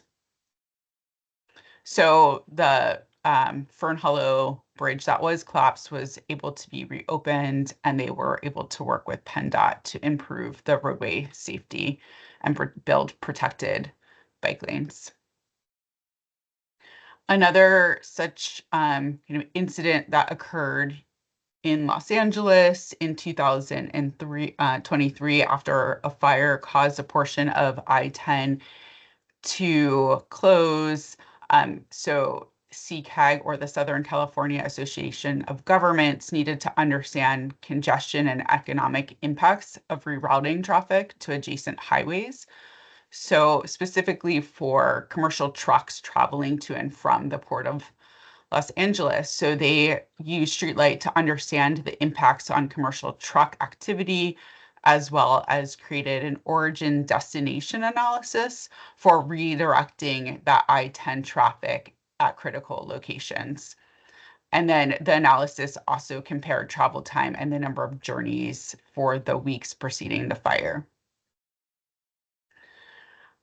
I have a couple more in here, but for the sake of time, I'm not going to go through all of these, but you can also look at corridor studies, and these are great opportunities to also understand congestion management. We do have some congestion management tools as well.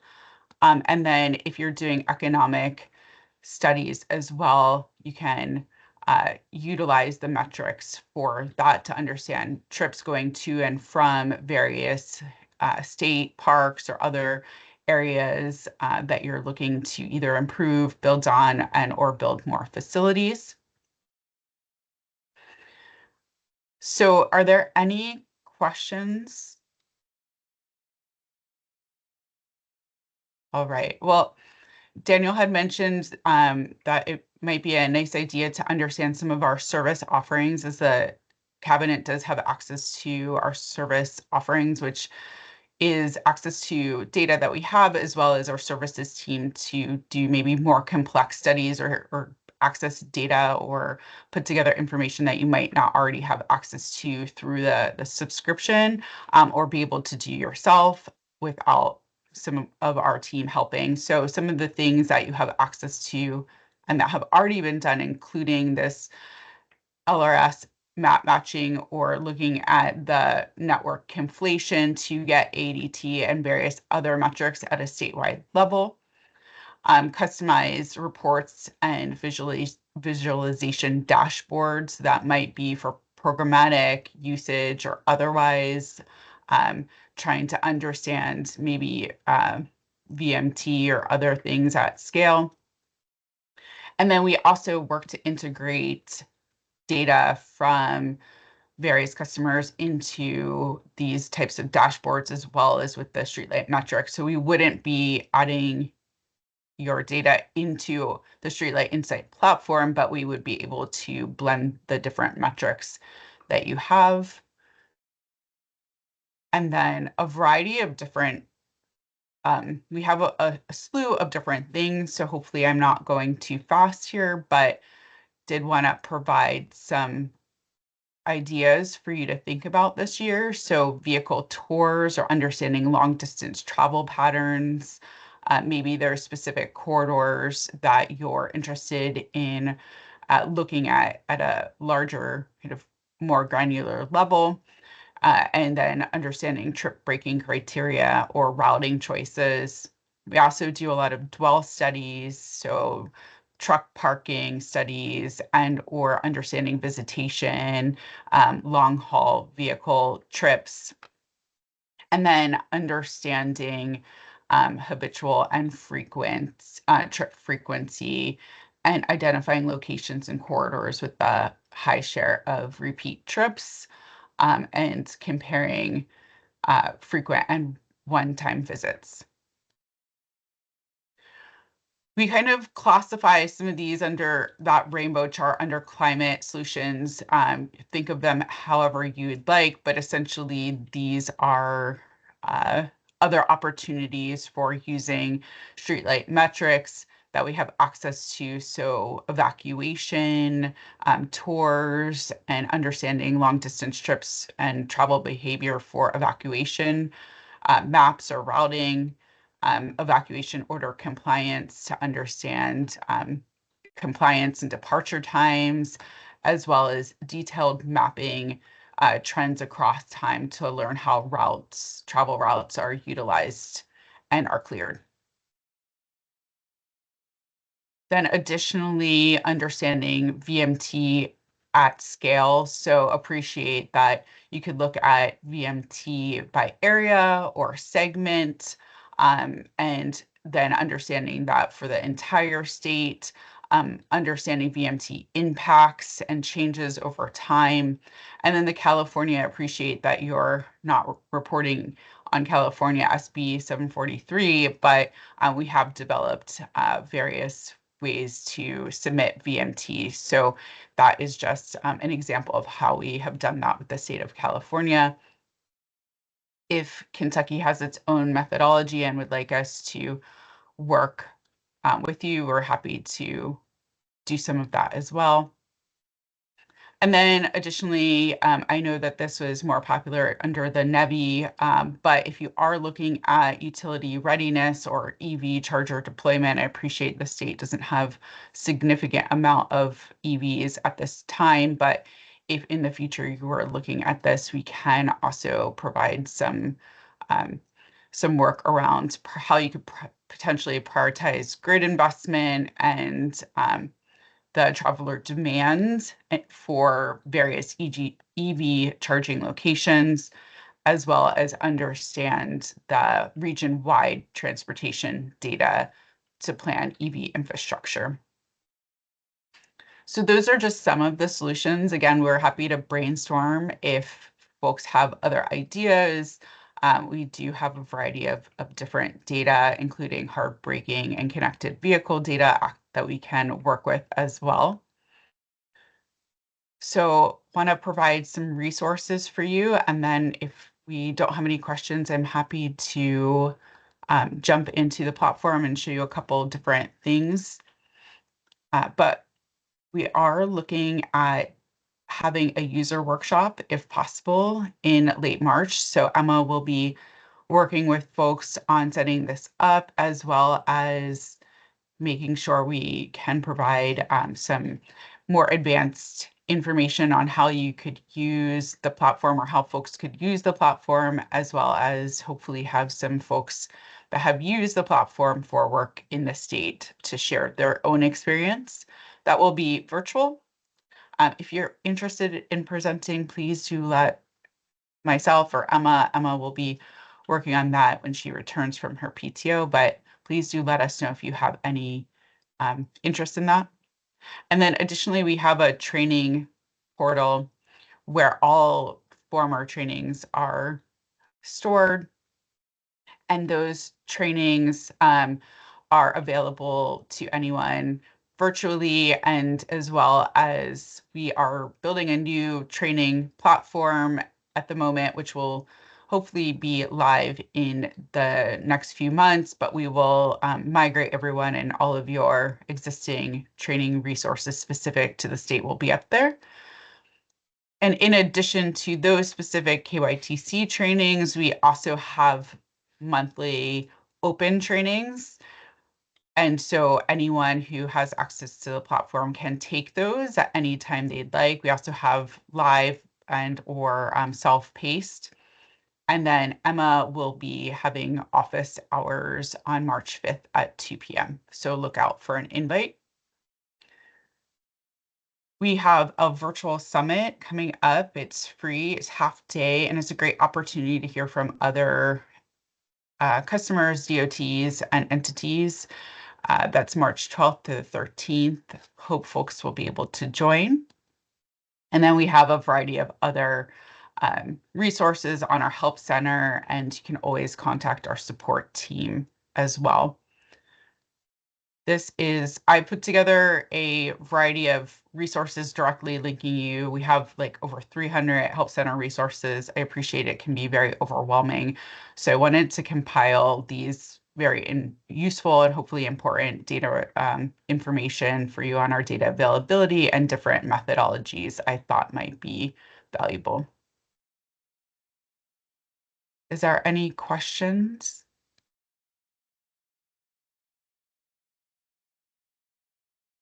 Nathan, would it be valuable for me to share just like a minute of the platform, or do you want to?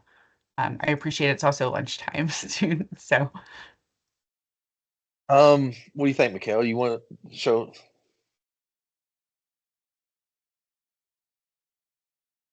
Yeah, I think we got about 5 minutes. I would say I'd say be respectful of folks' time, and we can run till right at noon if you need to. Okay, sounds good. I won't take too much more of your time. Thank you already for giving me this much time. I am in your subscription, and if folks don't know, I'm going to work on putting in the chat the URL. So you would need access to this, and one person log in access, and Daniel can help you get access. But this is what it looks like when you land in here. You can see what you have access to, how long you've had access, and then the various users. And then additionally, I've filtered here by some of the streetlight who's created it. And at any time, if you are new or just want to explore different things, feel free to type in streetlight, and then anything run by us can serve as a template for you and your work. We also have on these action tab that's pretty useful is you can look at anyone's information that they've run, but you cannot delete their information. For a variety of these analysis types, you can export to ArcGIS if you have a license to do so. You can download, you can also copy. So if you've created something like, say, you're looking to understand particular corridors and you don't want to have to rerun something, but you want different years, you can copy that, rename it. You can then open the visualizations and then go from there. I'm going to share this one that as Jocelyn, Ava were speaking about the socio-demographic information, I wanted to pull up this one that was run for training, this analysis by my colleague Haitham. And so this is called a zone activity. What this will provide is information where you can understand on either a segment level that you customize, or that you can use the OpenStreetMap network, which we lock all of our trips to, or you can use standard census track or your own geometries if you want to upload those. But you can understand pass-through trips or trips that start or stop or end in an area and understand those volumes. So right here, you can look at, I'm kind of showing this information on these trips that pass through or start. And on the left-hand side are those essentially filters or controls. So essentially looking at the full week here as selected at various data or hourly times. You can choose your selection of, if you want to set things up in our defaults or choose your own. But what this is showing is the zone distribution of all of these trips that are either passing through or selected. If I turn this off, then I'm seeing trips that start and or stop in these areas, and then those volume of trips.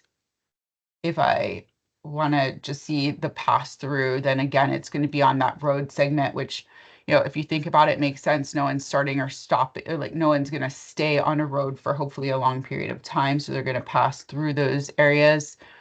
Then you can understand what I've done here is I've turned on our disadvantaged community layers. So this is in this map area, and then I toggled on to have this disadvantage. So you can see your data overlay with those areas. And again, this is going to be the metadata is shown here of how we attributed this. And then you can also look at time distribution if it is set up. Hopefully it will, sorry, as I think I was noted earlier that it's often dangerous to do live demos. It was working earlier.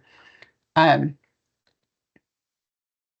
hopefully this will show at some level. And then you can also, should be able to see that demographic data as well.